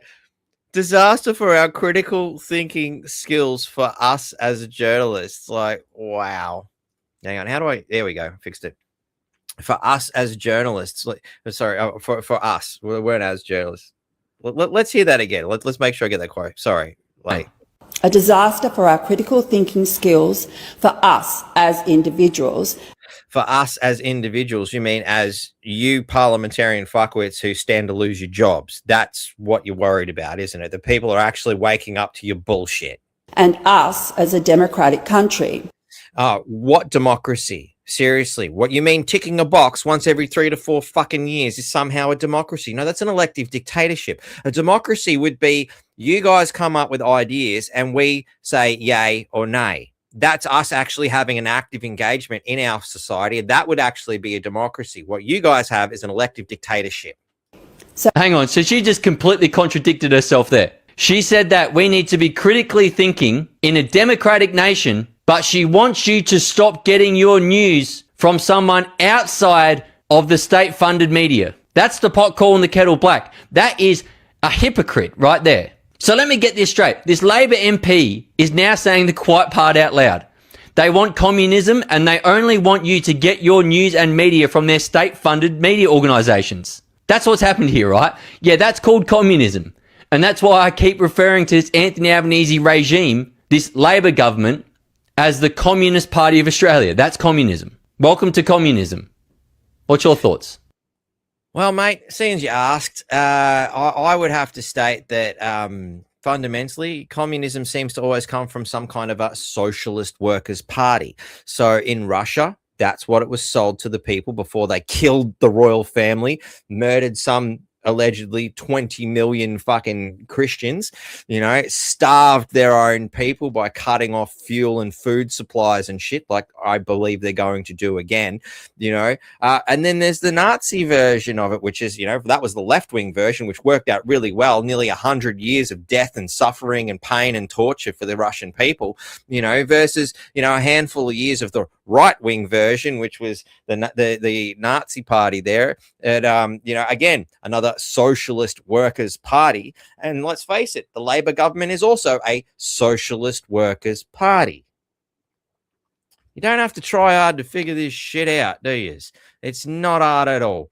Simple stuff, in my opinion. Basic observations. Things that I would think even the most moronic and useless fucking people in this country could fundamentally figure out. But it turns out my faith in humanity is a lot higher than it should be. I'm still struggling. I still have this ridiculous idea that people have the ability to see what's right in front of them, even though it says right there in Matthew 13:13, in seeing they do not truly perceive, in hearing they cannot truly listen, therefore they shall not understand. And with them is fulfilled the prophecy of Isaiah, which basically says exactly the same thing. That's going back even further. But anyway, it also goes on to say, blessed are your eyes, because those of you who are watching obviously have the ability to perceive and truly listen. So congratulations, you passed the fundamental basics of intelligence testing. I personally don't think it's the hardest thing in the world to do, but so many people on this planet continuously prove me wrong. And, it is a bit of a shock to be wrong from time to time. I thought I was wrong once. Turned out I was right. So anyway, I'm sharing a screen. And let's have a look at what we've got to share today. Why aren't you going to the stage? It's probably because this is still somehow moving in the background. What's going on? Where are you? There we are. Cool. Button switching. Okay, so Poly-Tics latest. NAB tips rents to jump 30 PC, which it does actually mean percentage. Why they couldn't use the percentage symbol, which we've used for I don't know how many years. I've never actually seen it written like that. I actually have to look it up to be sure that they meant PC, because percent, which is an interesting way of looking at it, because it means for every dollar, 30% cents out of that dollar. So it kind of works when you break it down in that construct, but I've just never seen it written like that. And I found it confusing and really annoying. But that's what I find happens so often in this society, where we've got an accepted norm. We know what's going on. Let's fuck with it to confuse people. So anyway, 30% to cover hit from Labor's tax changes. Wow. Did they actually realize that this was going to happen? My money's on a big fat yes. Either that, or they really are the dumbest people on the face of the earth, pretending that they have some form of intelligence because they can read from a script. One of Australia's biggest banks says investors would need a higher yield to cover the loss of tax concessions that came with the federal budget. Wow, what an astounding fucking achievement. Great work, great work. And there's a wonderful picture of the human punching bag himself. One of Australia's biggest banks says rents could rise 30% in Australia as investors seek compensation for the impact of the Albanese government's tax changes. Wow.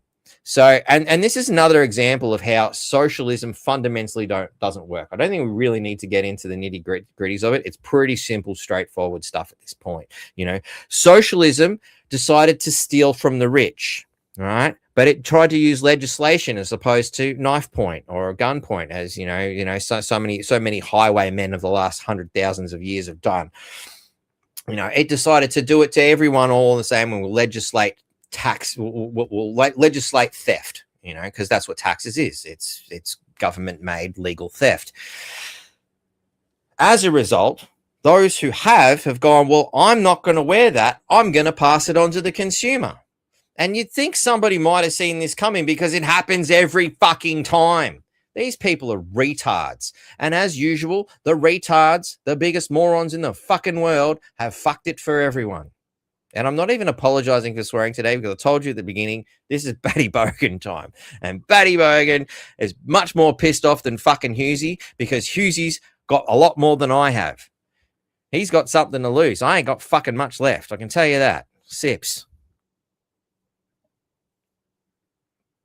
Which makes me even more angry than I was when I started this shit. Anyway, in our view, the changes to the tax settings for investors in existing dwellings imply that gross rental yields will need to rise in order to compensate for the loss of tax benefits. Basically, fancy way of saying what I just said. It's really simple stuff. It's so fucking simple. We don't even need to read any further of that. Another example of how this moron has screwed the pooch, So, AI is a bit of a problem. So Dutch designer creates mask to evade AI facial recognition. Now, this is a fucking kicker, eh? Because how many people said, I'm not wearing a fucking mask? Fuck this shit. So the solution to their AI shit is to wear a mask. Oh, fuck. Talk about torn between two fucking worlds. Now, let's get down to it. This is basically what it looks like. You can read it all as much as you like, but it's a basic, it's a face refracting distortion field, just enough to get your eyes out, It's going to fuck with your peripheral vision, as you can see from the side here, which... For people who are ocularly impaired, there are certain races, for example, I'm sure you can figure out which ones, who actually have a very limited field of vision. Now, I tested this down at ScienceWorks, and my field of vision is there. It's almost 180 degrees. I almost have a 180 degrees field of vision. I think it's like a couple of degrees off 180. There are some people in the world who have a field of vision that'll be about 150 at best. You know, it just depends. It's one of those things you kind of got to test it, and the best way to test it is to pull your hands out to your side and see how far that is, sort of before you lose your field of vision. Mine's actually quite good. You know, it depends on the shape of your eyeball, so how far the lens actually pops out from the ball itself, which gives a concave sort of a view, as well as the certain, I guess. You know where I'm going. I'm trying not to be racist here because I don't hate people because of the color of their skins or their fucking genetic matrix, but it's just a fact of life. It's these basic things. And while we're on that topic, oh shit, I forgot to bring it back up. Hang on a sec. Just give me a second. There is another thing. Sorry, I had to shut things down and reassess because the browser wasn't going to work. Let's copy that. Let's just punch that in here, because that's a mistake. And we'll bring that back up so I can see what the hell's going on. And we're back. All right. So, no, you're the wrong browser. Sorry, it won't work there. I need to do it in the right browser. Let me just create an extension here. Sorry, this will just take a minute because I have stuffed up again. There's only so many places my mind can be at one time. And sadly, I'm becoming more and more normal as days come on. You know, it's amazing what pain and constant painkillers can do to one's psyche, and none of it's really been of great benefit to me, at least not yet. There is the chances that my next journey may fix things in some regard, but okay. So no, that's not it either. Sorry, we'll come back to that. I don't know. Like I said, ladies and gentlemen, I have not been doing well lately. It's becoming challenging to do basic things, and that pisses me off to no end because I used to be a lot smarter and more capable than anything. But anyway, so here we are, the times. Australia's response to COVID in the first 2 years was one of the best in the world. Anyone buying that shit? Is anyone actually buying this shit? You know, it's more statistical bullshit. They're the recent campaign, because obviously everything's come out about Fauci. Everybody's big hating on it, and you know, damage control. You know, same fucking crap here. You know, what we've learned about COVID-19 since the pandemic, says CNN. You know, and you know what kind of bullshit you're about to read, because the opening statement is COVID-19 has killed more than 1 million people in the United States. But in an interview with CNN's Dana Bash on Sunday, U.S. Department of Health and Human Services Secretary Robert F. Kennedy, who wrote a wonderful book that they don't mention because they can't dispute a goddamn thing in it, said that lockdowns were the thing that did the most damage to our country. This assertion kicked off more than 20 minutes of contentious back and forth in which Kennedy made a number of false and misleading statements. Oh, really? Bullshit, I doubt it.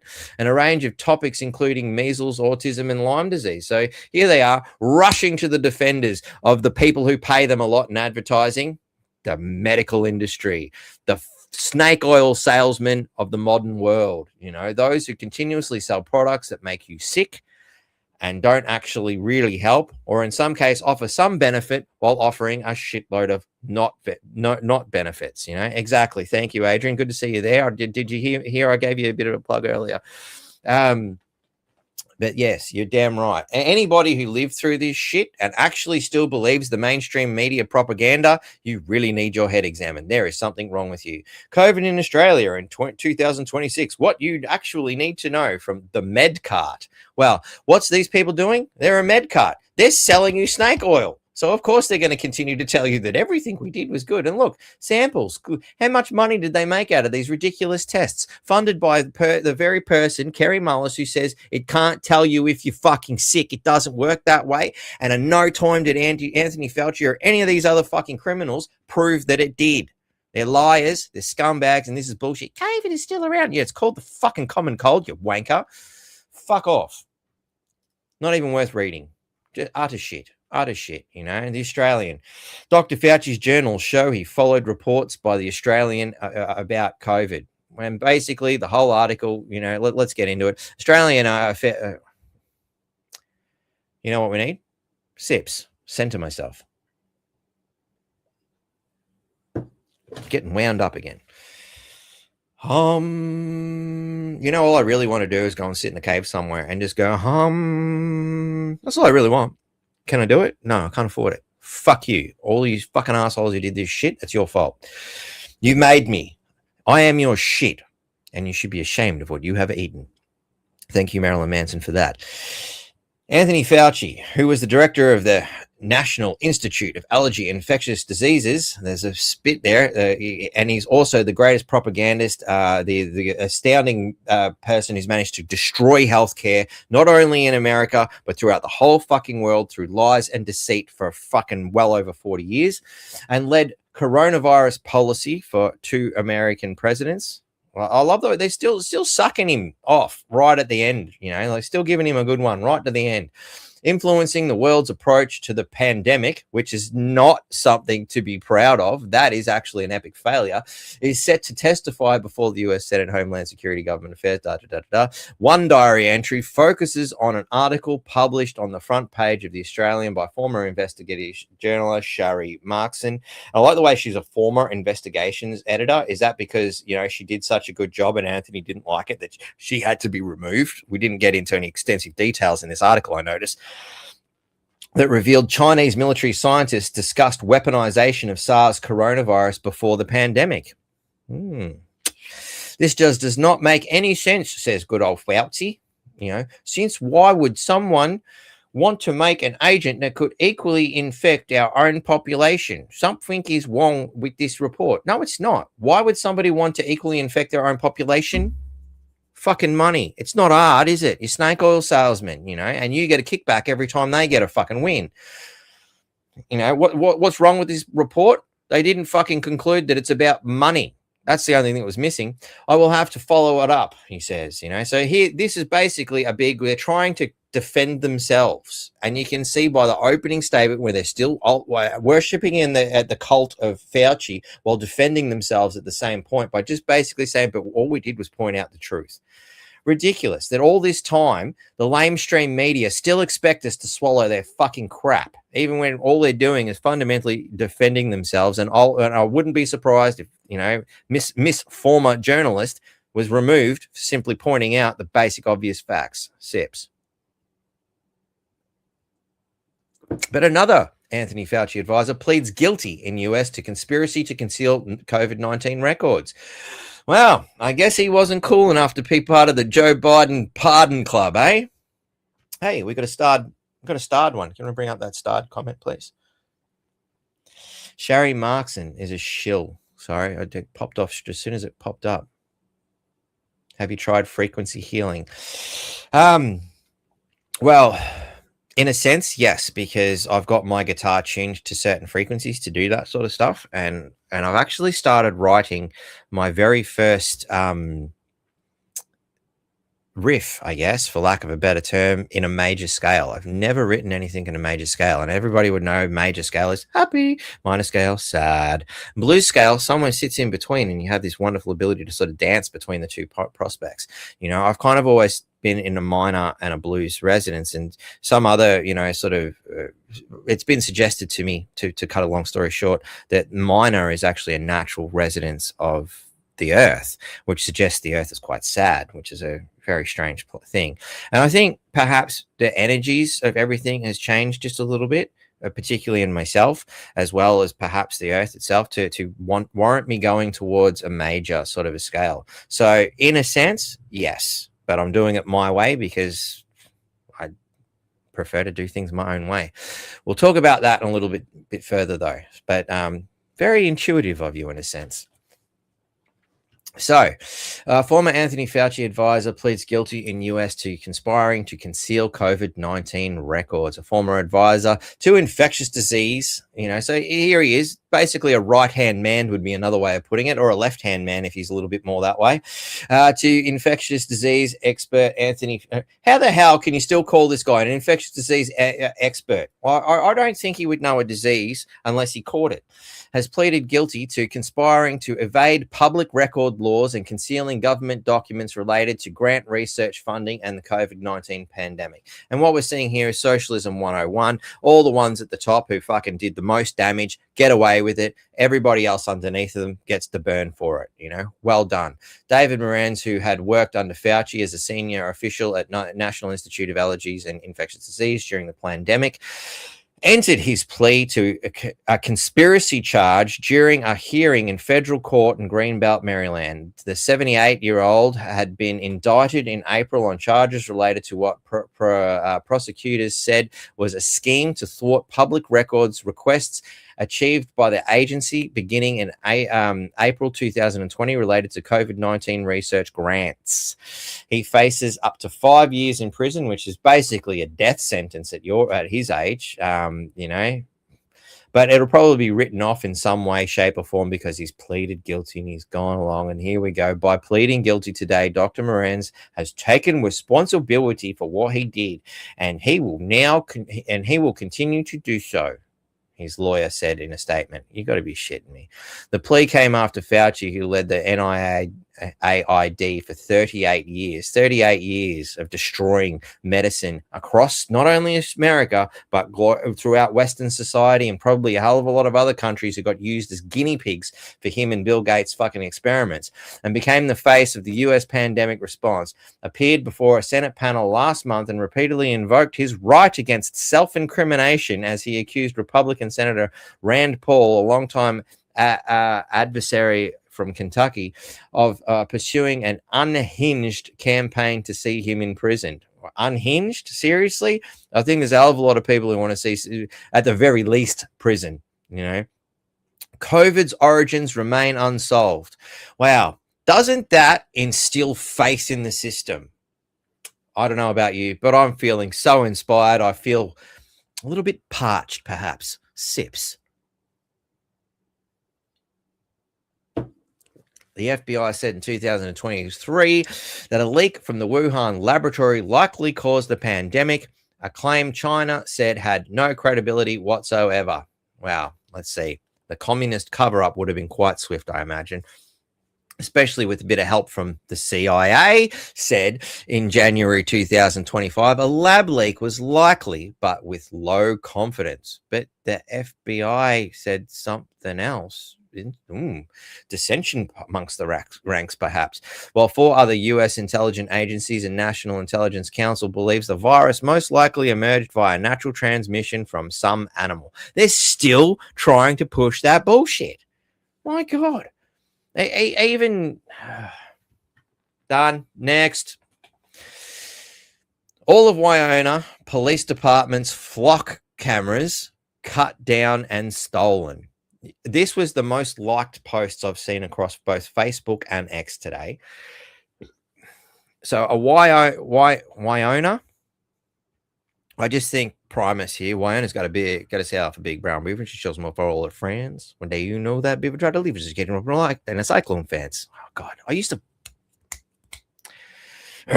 Not happy. Sips. The decay in my abilities. It's killing me. So every flock license plate reader camera operated by the Wyoming Police Department has been sawn off and stolen in what investigators believe was a coordinated theft. Everybody join me. Yay! Woo! Woo! Yay! Woo! Now that is democracy. All 8 cameras were taken August 1st, according to the Wyoming Police Department. So it's a whole 8 cameras. So it doesn't seem like it was an amazing achievement. I know what everybody's thinking. Thousands of cameras got cut down. Yes, fuck. No, sorry. Sad. It's just 8. A patrol officer first noticed the camera had not sent any alerts in 24 hours. When officers checked the locations, they found the cameras had been cut from their poles and taken. The poles were left behind. Well, at least they gave them something, you know. 2 additional flock cameras on the Mississippi River Bridge, owned by Buffalo County, were also stolen in the same manner. Each camera is vaguely at approximately $3,000. Well, isn't that a huge fucking waste of our taxpayer money so they can steal more of our taxpayer monies, you know? Well, obviously, this is an American thing. It's not really our money, but at the end of the day, we feel the pain because the same horrific crime is being committed here. putting the total loss at roughly $24,000. Given the way Albo and the rest of the governments around the world spend money, that's not even a fart in the wind. The cost falls directly on Wyona Police Department's budget. Oh, maybe they could spend their time arresting criminals instead. Just a thought. So that's the basic short and curlies of that one. Feel free to go and find the article yourself. There it is. Take a screenshot. I'm moving on.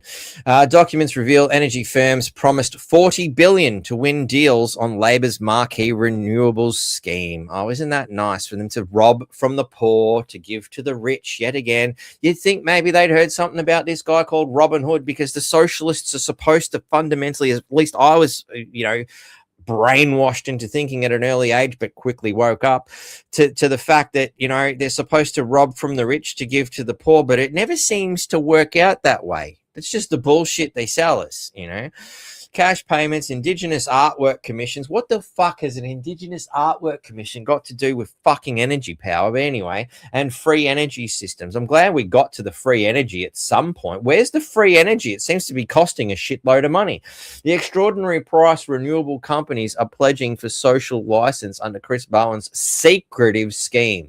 Nothing to see here, is there? And oh my God, if Australia's second most punchable face. I'm reminded of Joker at the end of the first Batman movie. You wouldn't hit a guy with glasses, would you? Fuck off. Renewable energy generators are showering Australians with tens of billions of dollars in promises. Yep. They're spending a lot of money to tell us lies, including $15,000 cash payments, a commissioning of Indigenous artwork, and energy rebates. Now, I'm a bit concerned because, I know that there's people in the Indigenous community who are unfortunately hooked into this thing because they think they're actually being cared for. Unfortunately, you're being groomed to selling out your own people. That's what disturbs me the most, because in my opinion and my personal experience, the best of the Indigenous people are, fuck you, we are not playing your fucking corrupt game. I'm not taking your money. We want nothing from you. You have nothing that we want. Anyway, and energy rebates. Like, if this energy renewable thing is so cheap and so ineffective and so efficient, why can't it stand on its own? To win social license for the projects under climate change and energy minister Chris Bowen's secretive capacity investment scheme. I was going to say communist insulting scam, perhaps, might be a better way of reassociating, because you'll see CIS. It's very nice of them to try and keep it small. I guess they had to fit it into, a certain amount of space on a newspaper. But, anyway, new documents obtained by the Australian revealed that private companies committed about $40 billion in self-ascribed social license commitments as of February to have their revenue guaranteed on the public purse under a scheme that has seen almost 1 in 10 projects drop out. Amid concerns about the slow rollout of the CIS, the Australian previously revealed the 4-year-old scheme had only managed to get 1 project online and failed to progress half of its announced projects into actual agreements. Do you need to read any further at this point? It's fucking retarded. Well, apparently wasn't allowed to get to the conclusion. We can get this far. The CIS is unlocking billions of dollars of investment into new energy, Australian supply chains and regional communities, while ensuring projects stack up and taxpayers get value for money. What? I see. It come out of Chris Bowen's mouth. That's why I know it doesn't make any fucking sense. Yeah, where is the actual taxpayers get value for money? I'm waiting for that bit. You fucking lying criminal. The coalition spent a decade failing to provide the investment certainty needed to replace aging coal. Aging coal? I mean, yeah, I know it's pretty old to start with, and every day that passes, coal gets a little bit older, much like the bullshit that this dickhead's shoveling. In fact, why doesn't he just keep talking into a fucking reactor of some sort, and maybe we can harvest energy out of the fucking bullshit that comes out of his mouth? The coalition spent a decade failing to provide the investment certainty needed to replace aging coal. What the fuck? And now we're attacking the investment needed to keep the lights on. Fuck, we wouldn't have to if you just invested in cheap energy to start with, you fucking moron. I mean, look, if you can get this renewables shit actually functioning in a capacity that it is renewable and it actually is cheaper, then you might be able to sell it. But in some way, like after all these years, you have not been able to prove any of these statements, Bowen. You are a complete liar. Oh, anyway, New South Wales police seem to be doing a great job. Heard this on the radio the other day, and I'm like, are you for fucking real? So New South Wales, it wasn't presented this way, of course. It was presented as New South Wales police have done a forensic investigation on a sex doll. What? Huh? What were you trying to achieve here? Whether the Labor Party screwed that as well? New South Wales police say body found in suitcase at Owen believed to be a sex doll. So police believe a body found in an abandoned suitcase by a dirt road in southern New South Wales was actually a sex doll. Police believe.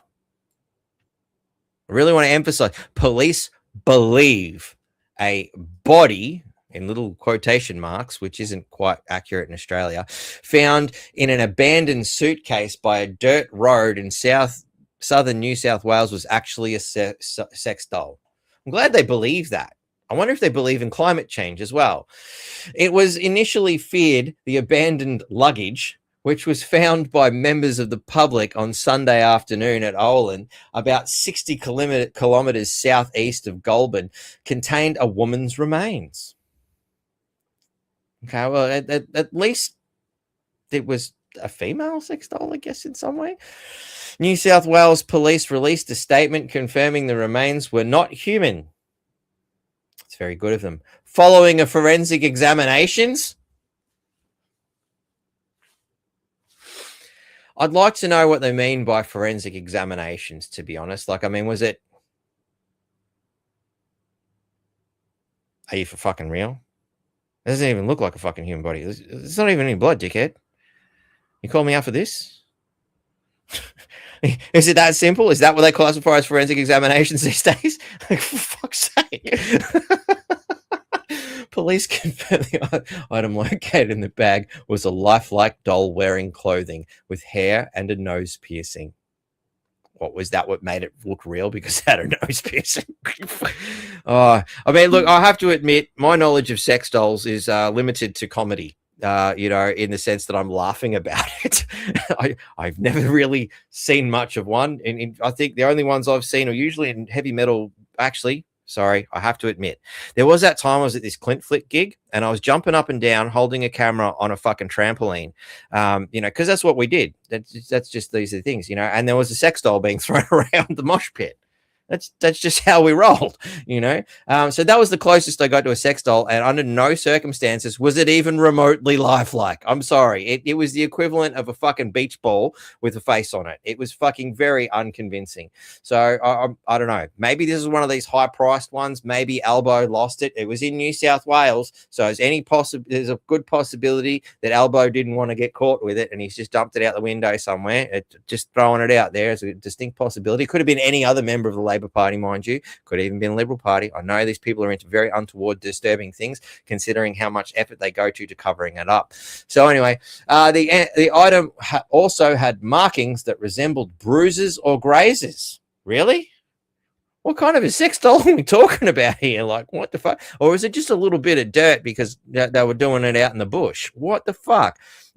Seriously, there's more questions than answers, and they don't really say much here, Well, it's not even worth wasting any more time on. We've seen the ridiculousness. But as if that wasn't bad enough, we actually have a real body here. And missing teen hiker, Lily Hopper, very sad. And I feel sorry. It's another waste of beautiful human life here. Found dead as New South Wales police apologise for miscommunication born of elation. Let's make it sound really confusing to the average Joe so that, it kind of, masks how bad this was. Initial report, thick and dense terrain where Hopper was located. shit, this is written so badly. Initial report from thick and dense terrain where Hopper was located was she had been found alive. Is it just me, or does that sound like a really poorly written sentence, perhaps expressing the astounding low quality of journalism by The Guardian? I'm not surprised they're leftists, so their ability to read and write must be lower than mine, and I know that mine is of a low standard. You know, I'm willing to admit that it's been a bit of a disability caused by the socialist indoctrination centers. You know, but anyway, but within 10 minutes, a more accurate account was relayed to police. Basically, they pronounced that she was found alive, and she wasn't. You know, more disturbingly is that this kind of shit is becoming more and more fucking common as we continue to import more and more of the world's lowest forms of life. You know, so that's pretty bad. New South Wales police are definitely of a very low caliber at the moment, but we have seen even more pressing issues. If you think the police department is so incompetent they can't figure out the difference between you know, whether a body is alive or dead, or whether it's actually a real alive body or a fucking sex doll, we have even more problems that our government has managed to facilitate, nurture, and allow to come to fruition, such as military personnel told to close the blinds after 147 drone breaches reported at ADF bases in 1 year. What the fuck? Department of Defense data shows incursions have surged from 21 to 147 in the span of 1 year.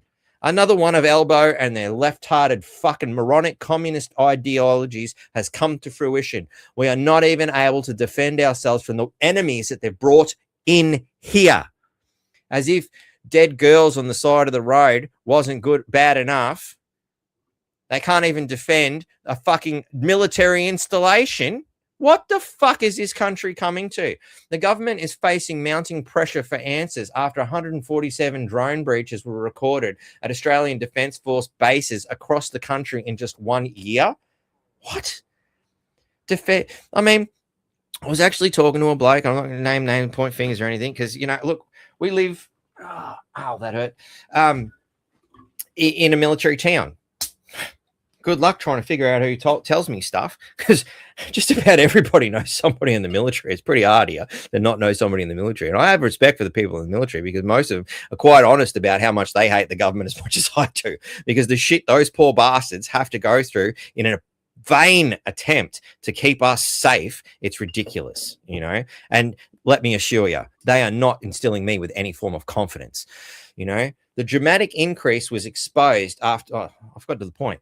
The point I was saying when I was talking to them was that, you know, basically, if you notice your phone and everything go dead, run for the hills. All right?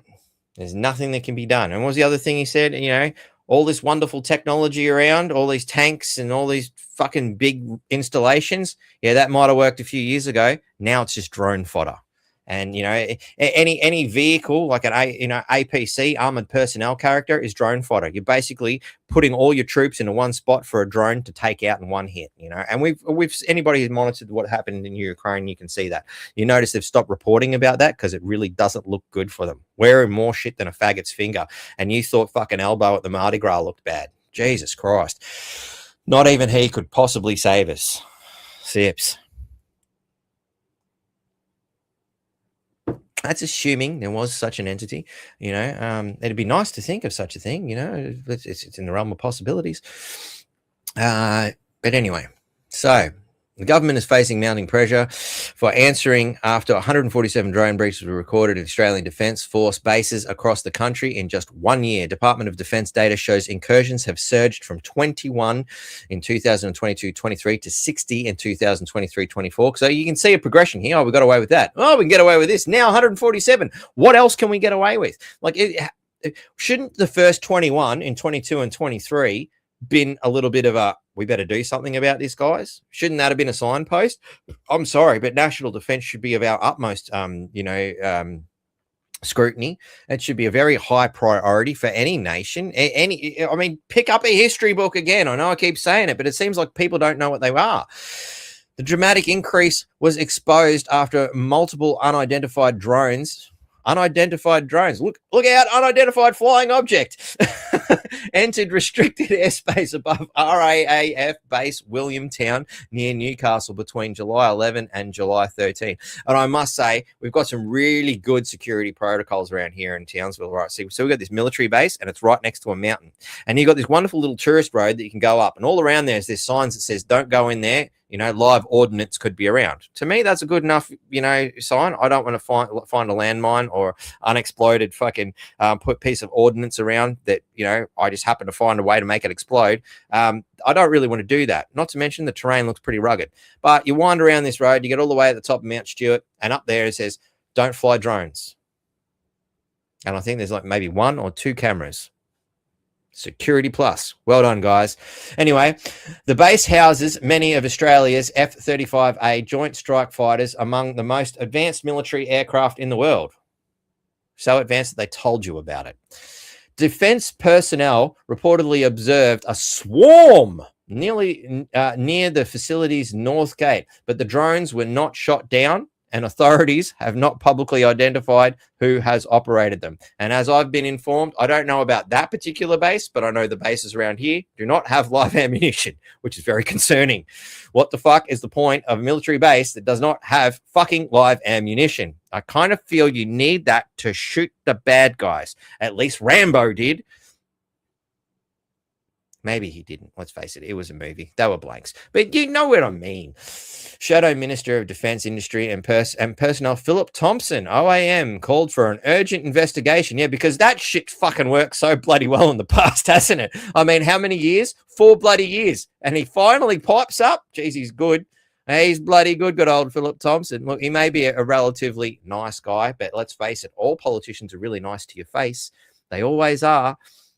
There was a moment there he's quite cocky and arrogant when he first got, admitted. And what was it he said to me? Yes, the grass is greener on the other side. Of course, I've, accentuated that because that's not how he speaks at all. But you get the point, Let's just hear from Mr. Philip Thompson himself. I don't particularly believe he's a bad guy. I think he's just really stupid because he thinks the Labor Party is in some way, shape or form going to help this country. I figured it out when I was 16. 30 years has passed. Liberal, Labor, Liberal, Labor, Liberal, Labor. How many times am I supposed to watch this game of fucking Pong before it's time to turn it off? Come on, guys, wake the fuck up. But hey, let's listen to what he's got to say.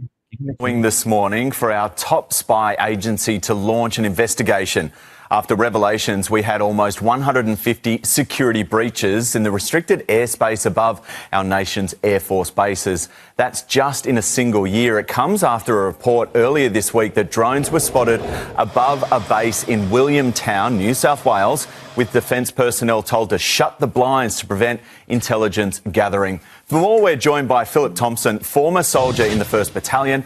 I really want to emphasise, seriously, shut the blinds. That is our military strategy for being spied on. Shut the blinds. Brilliant. Now Shadow Minister for Defence Industry and Personnel. Good to have you with us. So who's flying these drones? Well, we don't know, Chauveau, and I think that's the problem. And we're not talking about one drone overhead. We're talking about a swarm. So upwards of about 20 drones over the top of our military bases around the country, taking photos, videoing, and sending it back to who? That's why it needs to be exposed, and an investigation must occur, because this isn't just about national security of equipment. National security is our people. And we've got these drones filming them and taking photos. It's not good, mate. So the numbers are increasing, we know that.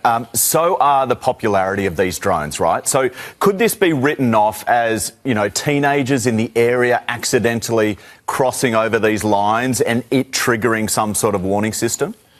Well, I don't think so, mate, because I haven't heard of teenagers swarming. So connecting 20 plus drones together with one operator, sending it over. We also don't know what type of drones they are, because there's restricted and banned drones. So the DJI drones aren't allowed on bases because they go straight back to China. So we need. The big question is, this is something I think that really needs to be considered here is, why are DJI products even allowed in this country if they're sending information straight back to China? Isn't that in itself a national security threat? Or am I just too fucking stupid to think about logical things? I don't know. Maybe I just need another couple of beers, shut up, go back to sleep, Batty. Or is it? We chuck on a good old Perfect Circles song. Was it Pet? I believe it was, of the second album, Hush Now Child, Go Back to Sleep, something to that effect. I can't remember off the top of my head. Maybe I'll dig up lyrics and give you a little bit of a rendition. We'll see how we go. Need answers from the government and we're not getting anything. Also, too, I mean, I know personally that you can't put a drone up if it's in restricted airspace anyway. So somehow they're getting around. Like Williamtown, for example, is connected to Newcastle Commercial Airport. So obviously they can't fly just naturally in that area. Anyway, let's talk about the increase. So 21 2 years ago, 60 last year, 147 this time around. Why is it increasing so much and how concerning are those numbers? Well, I think it's increasing because we've seen what's happening in the Ukraine-Russia war where swarms of drones are being used. But it's also increasing because there's been no action to stop or deter or to find out where they've come from. It's extremely concerning enough that we've got Defence Force personnel reaching out to me saying, mate, can you help here? Because we're getting told to close the blinds, and that's our national security strategy. Yeah, that seems like a very simplistic way to deal with this. What needs... I'm glad I'm not the only one that thought that was fucking retarded. At least they called some sort of attention to it. To be done, how do we protect ourselves? Well, we need to have early detection, and we need to have the equipment to be able to keep the drones in place. So I had to pause that. Well done, Jeannie. That's brilliant. Or Janine, sorry. 147 drones, and they can't tell what sort of drones they are. Someone get them some binoculars. No shit. It's pretty primitive technology, straightforward stuff. Hey, maybe you could try a telescope. I know we're getting a little bit more sophisticated past the binoculars there. It could be a bit hard, but come on. What kind of defense do we have where they can't even identify a drone flying over a goddamn military base? Bang on, Janine. Bang on. Equipment to be able to keep the drones in place and lower them safely, because you've got to make sure if there's bang on it, you don't want any explosions happening. But we also need to detect and know who's doing it and where it's come from, because our Defence Force bases are right now being treated like a playground by these drones, and we don't know who's operating them. So we have the tech here. Drone Shield's got the tech to do it today. Let's roll it out. And it's in our own backyard. Philip Thompson, really appreciate your time. Thank you. So basically, bloody buttons. At the end of that, we have the technology, but we're not using it. We don't have guns. It seems neither does the military. Oh, yeah, no, the military have guns. They've got no bullets. From what I've been told, they don't have bullets. It's all blank rounds. Really helpful. Very helpful stuff. Anyway, I'm going to take a quick little break and we'll do a quick wind up and enjoy the tunes while I alleviate some bladder tension and stretch some of the pain out of my back. I'll be back in 5.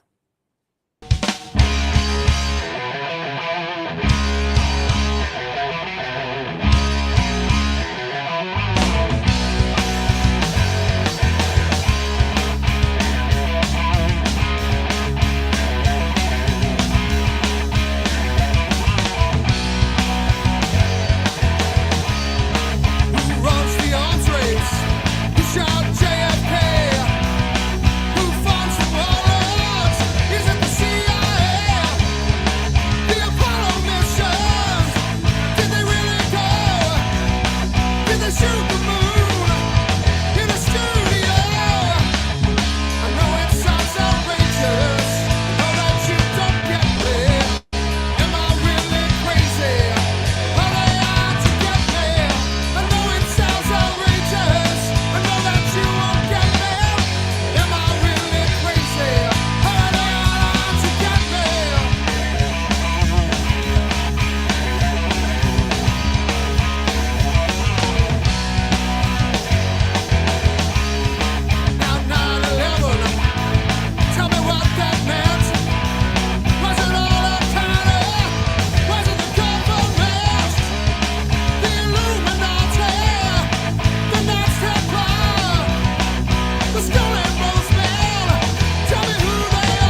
All right.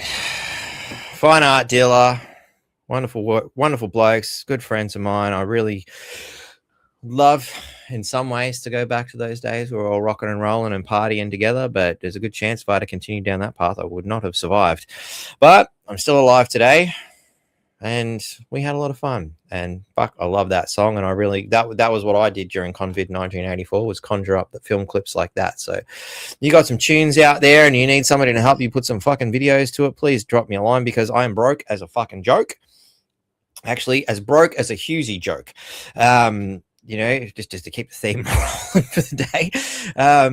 I'm really in some serious trouble, ladies and gentlemen. So, yeah, if there's anybody who out there needs some kind of fucking video production, imagery, you can see all the wonderful things I do here. All the shit I do myself, you know, with the exception of my wonderful family out there who help run the comments and background stuff, you know, but the design concepts and all that sort of stuff, I do it all myself, you know, music as well. So anybody requires some skills and you got a few bucks to burn, please let me know. I could really use some help right now. We have a couple of starred comments here. I'll just go to the starred section. I'm going to do this myself if you don't mind, ladies and gentlemen out there.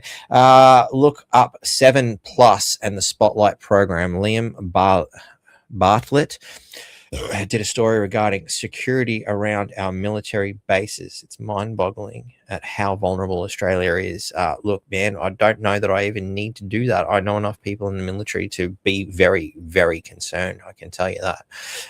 Half of what I know, I don't tell you, because there's a line of, you know, what's appropriate.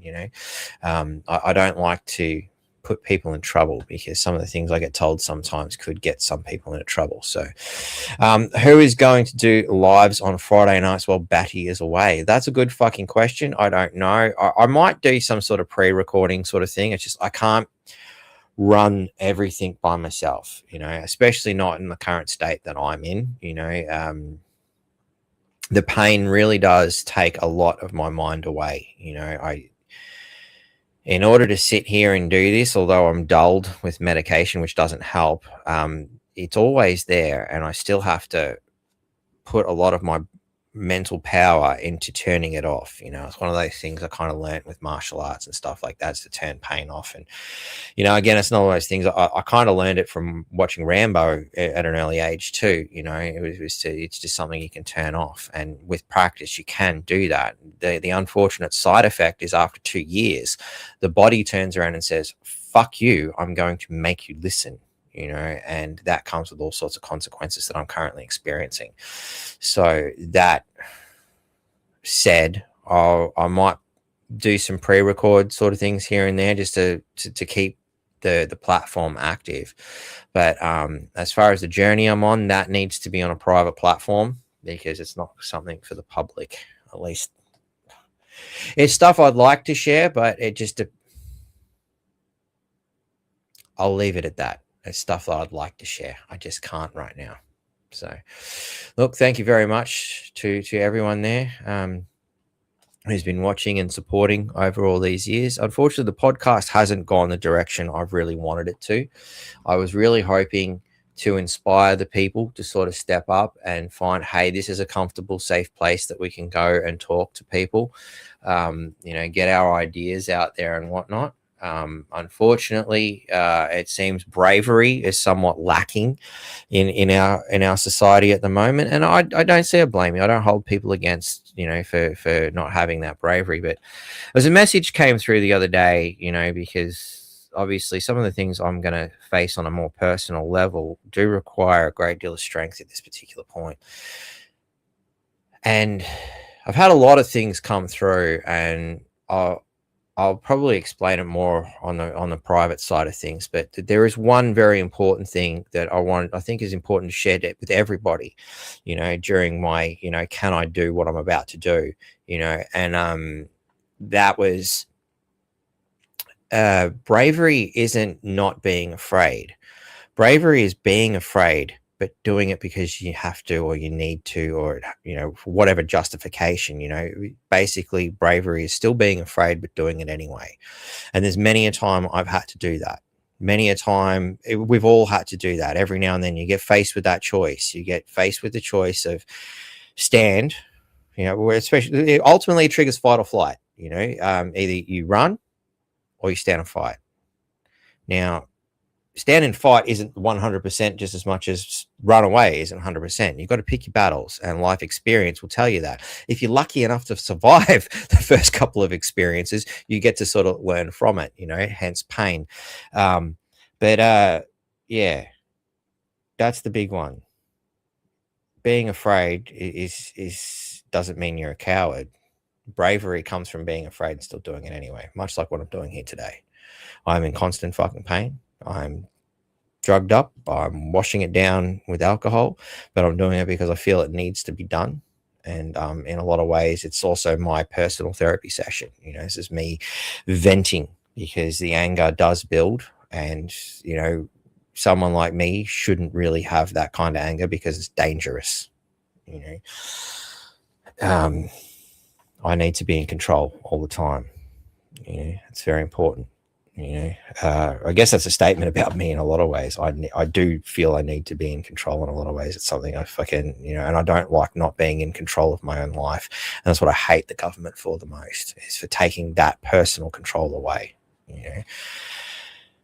And that's a hard thing to admit, that I feel I need to be in control because, and it's not control others. It's just I want to be in control of my world, my little thing, and that's why I hate government. That's why I hate socialism, because it's taking that control away from me. And that is a crime. They come out here and say, well, you can't say that it's not a boy when it's a fucking boy, or it's not a girl, it's these are just, that's fucking mental illness. But at the same time, these people say, I need to surrender control of my life to make the world a better place, but they no concern for my feelings about that. That's a mental abuse into itself. So the constant riddled with confusing fucking controlling systems, it's just get fucked. And the worst thing is, the more you try to go, all right, cool, I need to relax, I need to sort of have faith and trust in other people, the more I get examples of why I can't trust or have faith in other people, especially when it comes to government, especially when it comes to institutions, when it comes to all these various companies who are making and stealing money from us. It's just one rort after the other. How else can you see it? And to tie it all up, bringing it back to that original concept, let's maybe just clear the stage. Actually, I'll leave that bit. Let's clear this, because the side of elbows making me feel a little bit nauseous. It's, sure, everybody gets that look, unless you're on his payroll, I guess. But image file, where to put it?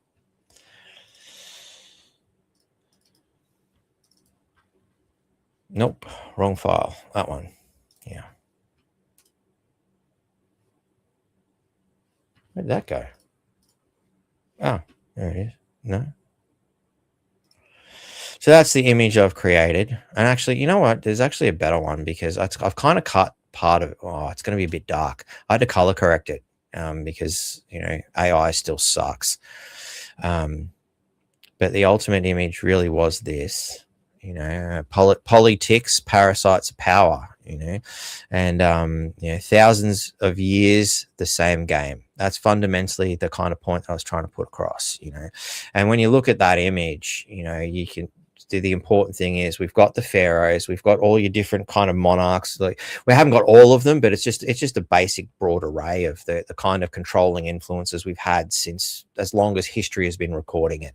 And down the bottom, we've got the basic people who are overrun with the parasites, the Poly-Tics, the many parasites of the Game of Thrones, And anybody who's watched a TV series, you just look at how sick and depraved and disturbing these people are. This is fucked. And, our current political structure is absolutely no different to the bullshit that we've been seeing for thousands and thousands of years and several ages. We're currently coming out of the age of Pisces, which began 1 AD. They've marked it in the fucking calendar for you to know that it was the age of Pisces that we've lived through. Does that mean we need a reset in the calendar too as we mark into the age of Aquarius, which is still a bit of a grey area? There doesn't seem to be any specific, Poly-Tics. I like that, T2. Yep.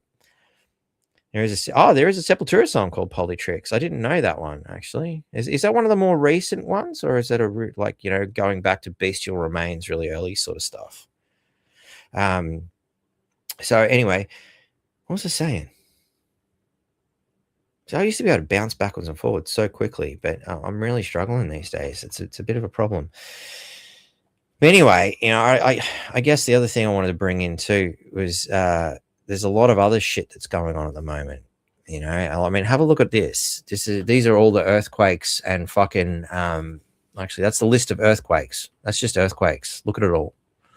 That's the last 2 days from the 21st, and you scroll down. Oh, it goes back to the 20th. So yeah, so that's 3 days, 20, 21, 22. Those are all the earthquakes we've been hitting. All right. And possibly one of the last presentations, unless I get distracted and called to it for some other fucking reason. I want to be there.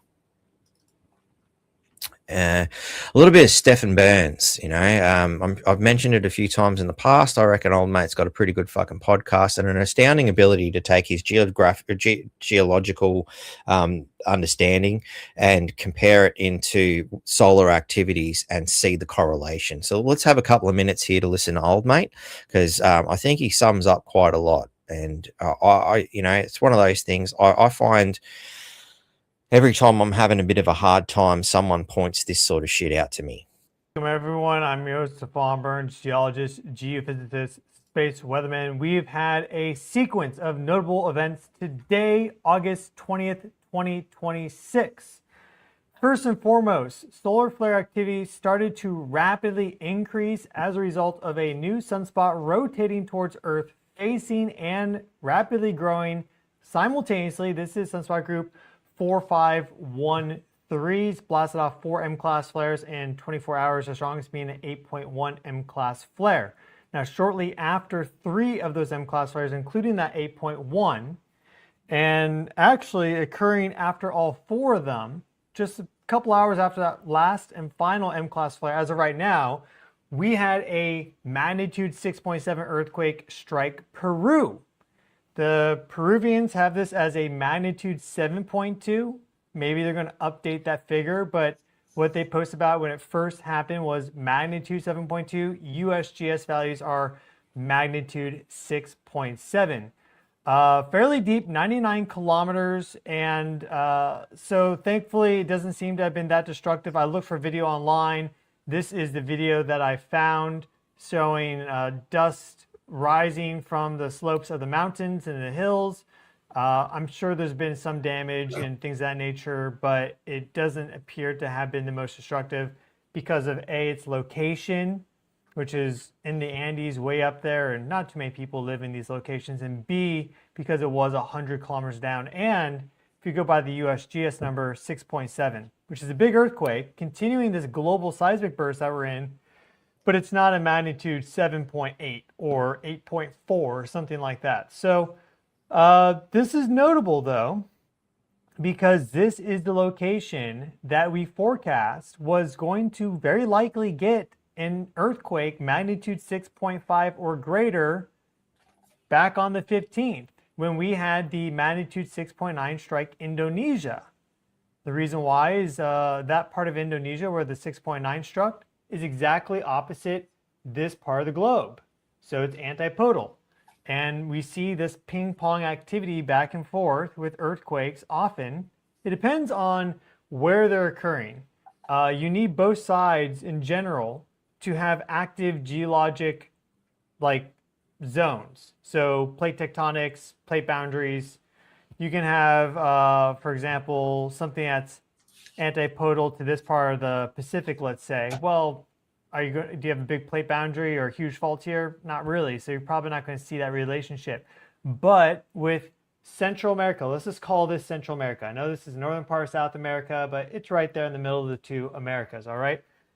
if we consider this area here, the Caribbean plate, it's directly opposite this part of the Ring of Fire, which is all chewed up as well. So it makes sense that when you get big activity here, because there is this mechanism that exists connecting the two, observationally, because we see these antipodal quakes, it makes sense that we would see something. So we've had the 6.7, and this is following up after all this activity that we've had up here. So we had our 7.2 and 7.5 earthquakes, Venezuela, 24th of June this year. Very destructive. Tens of thousands of people lost their lives, missing, injured, etc. Then we had a 7.3 here. These are USGS values. Let me update this. I accidentally wrote it as a 7.4. It's a 7.3 right here. So just do that. 7.3 Mexico, that was very interesting because then there was this anomalous electrical lightning activity and fuego exploded, and then you had Hurricane Genevieve immediately form right off the coast and sweep out to the Pacific, becoming a Category 5 super monster cyclone. So that happened on the 17th. Then we had, as you know, just a little bit more than a week ago now, about 10 days ago, the 7.4 that struck Colombia. Here, we discussed the possibility after Venezuela for Colombia, very, very distinctly, and also for Indonesia, which is where we had the 7.7. So there's this earthquake wave that is spreading. So first you have Venezuela, and then it bifurcated out in these directions. Okay, so it went up to Mexico, also went there to Colombia. Long history of ruptures of similar magnitude, close in time together for Venezuela and Colombia, because it's all the same geologic zone, okay? The country borders, that doesn't matter. So that was a pretty slam dunk case to make for forecasting an earthquake there. It happened. Now it's gone down here. And the fact that we've had this new expansion of this activity further south, and we've already had this activity up here further north, means that perhaps we get this to spread even further north into northern Mexico, California, just in general, the United States, Arizona, New Mexico. It could be Northern California. I mean, all these are options. So that is what is happening right now. We're going to discuss the earthquake activity in this live stream, and we're also going to discuss the 8.1 M-class. So we'll see if that trend holds, but we've only gone through 24 hours now, and 8.1 M-class flare being the strongest of the sequence. That was the 1.0 M-class flare at the beginning. Then we had a 1.8 M flare. You'll see the 8.1 very obvious with a bright flash, and then it finishes with, there it is, and then it finishes with the 2.9 at the very end right there. Now, check out the coronal mass ejection from this, all right, because this is pretty wild. Here we have our coronal mass ejection, 304 angstrom view, and we'll see a huge ejection of plasma out from the side. Now, interesting thing about this is that there's actually two things you can catch. You can catch a shock wave, and then you'll catch this plasma going up this way. So if you just look at it once, you may think that this is the main thing to be concerned about. And this is not Earth directed, by the way. But it is interesting to note that when I saw we had this solar flare, I basically said to myself, well, we probably have a big earthquake coming today, because we see this connection all the time between solar flares and earthquakes. And these solar flares don't specifically have to launch coronal mass ejections to Earth. We just often see when there's big explosion, like big explosive activity on sun, either Earth facing or far side. It doesn't really seem to matter. It corresponds in time with the simultaneous release of earthquake energy as well, you know, simultaneous being within about 24 hours. So that I find is really fascinating, that it doesn't seem to matter whether it's charging right at us, whether it's going the complete fucking opposite direction or any other direction, it still has an effect, you know, and it's that whole above, so below sort of shit, you know. And yeah, I remember talking to, you know, some sort of more science driven people and some more religious, like some of the people I do the occasional job with every now and then are some pretty big eggheads, you know, like, and we're all looking at the world and from a very different point of view, but there's a very relatively respectful manner in which we all sort of get together, probably because we have to work together, so everybody sort of bites their tongue to a certain level. There's very contrasting and very well thought out and intelligent points of view, you know. And one of those things, you know, but I see it at high school that the astrology thing and all that crap means nothing. I'm like, let me guess, they grabbed you an article out of the Herald Sun and passed it around the friggin' room. Yeah, I went to socialist indoctrination too. I'm not talking about some crap you got out of the newspaper. It come out of the newspaper, it belongs on the bottom of a bird cage, all right? So you can't put astrology in the category of a Herald Sun article. It's crap. We know if it come out of the Herald Sun, it's crap, all right? So have you ever actually done a birth chart? No. Try that and get back to me. That's simple, you know. And if astrology is so fucking pointless, why does the Vatican have a telescope that they, for some strange reason, decided to call Lucifer? Again, go and have a look. As above, so below. It's not just about, you know, whatever story you can conjure up to go along with it. You know, an allegory might be a better term, you know, a less derogatory term, because, you know, I don't mean to have a go at specific ideas, because I think in some cases people just take things a bit too seriously. Fuck, I like Star Wars. I like to learn from Star Wars. You can't half tell, can you? You know, but that doesn't mean I call myself a Jedi, put robes on, walk around with a fake lightsaber and go to church every Sunday, or go to a Jedi temple every Sunday. You know, I mean, it's an allegory, it's a story, it's something to learn from. And that to me is more important. You know, you can learn from the story, then the story is useful. It's, you know, when you start trying to kill people because my story is better than your story, then we have a bit of a problem. You know, well, can't we just like put both stories out and see which one sells better? You know, or why don't we just put both stories out and then do a bit of a Greek philosophy on it or something? Let's entertain the idea more than anything. You know, let's think, let's talk. We don't have to fucking go to bloodshed every time somebody has a fucking idea what's wrong with this planet. You know, but ultimately it is the Game of Thrones, and as much as this podcast is very much based on that Game of Thrones, it always, you know, this is the venting process. You know, I'm sick of it, aren't you? You know, let's assume for a second, assumption, you know, I'm not saying it is, I'm not saying it isn't, but let's assume for a second reincarnation is real. How many lifetimes do you think we've fought and died for somebody else's cause? How many times have you died fighting for something that you were told to believe in? You know, what really is real? You know, it's one of those things, right? So you're born in a Christian country, you think Christianity is real. You're born in a Muslim country, you think Muslim's real. You're born in a Jewish country, you think Judaism is real. You're born in a Hindu country, you think that's real. And we can keep capping them off as long as I like to go. You know, there's millions of different ways of looking at things. But at the end of the day, which one is real?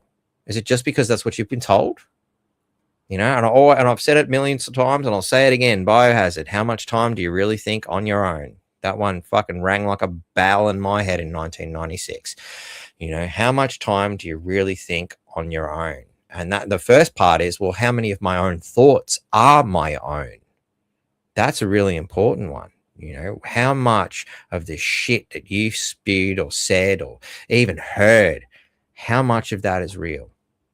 You know, at what point in your life did you stop and go, okay, I heard what you said, but I may not know what the answer is, but I know that's not it. You know, like, these are the important questions we've really got to start to ask ourselves about our own personal psychology. It's certainly something I've asked myself, shit, for 30 fucking plus years now. What is real? What are the facts? And in a world full of lies, how can you tell the difference between bullshit and cow shit?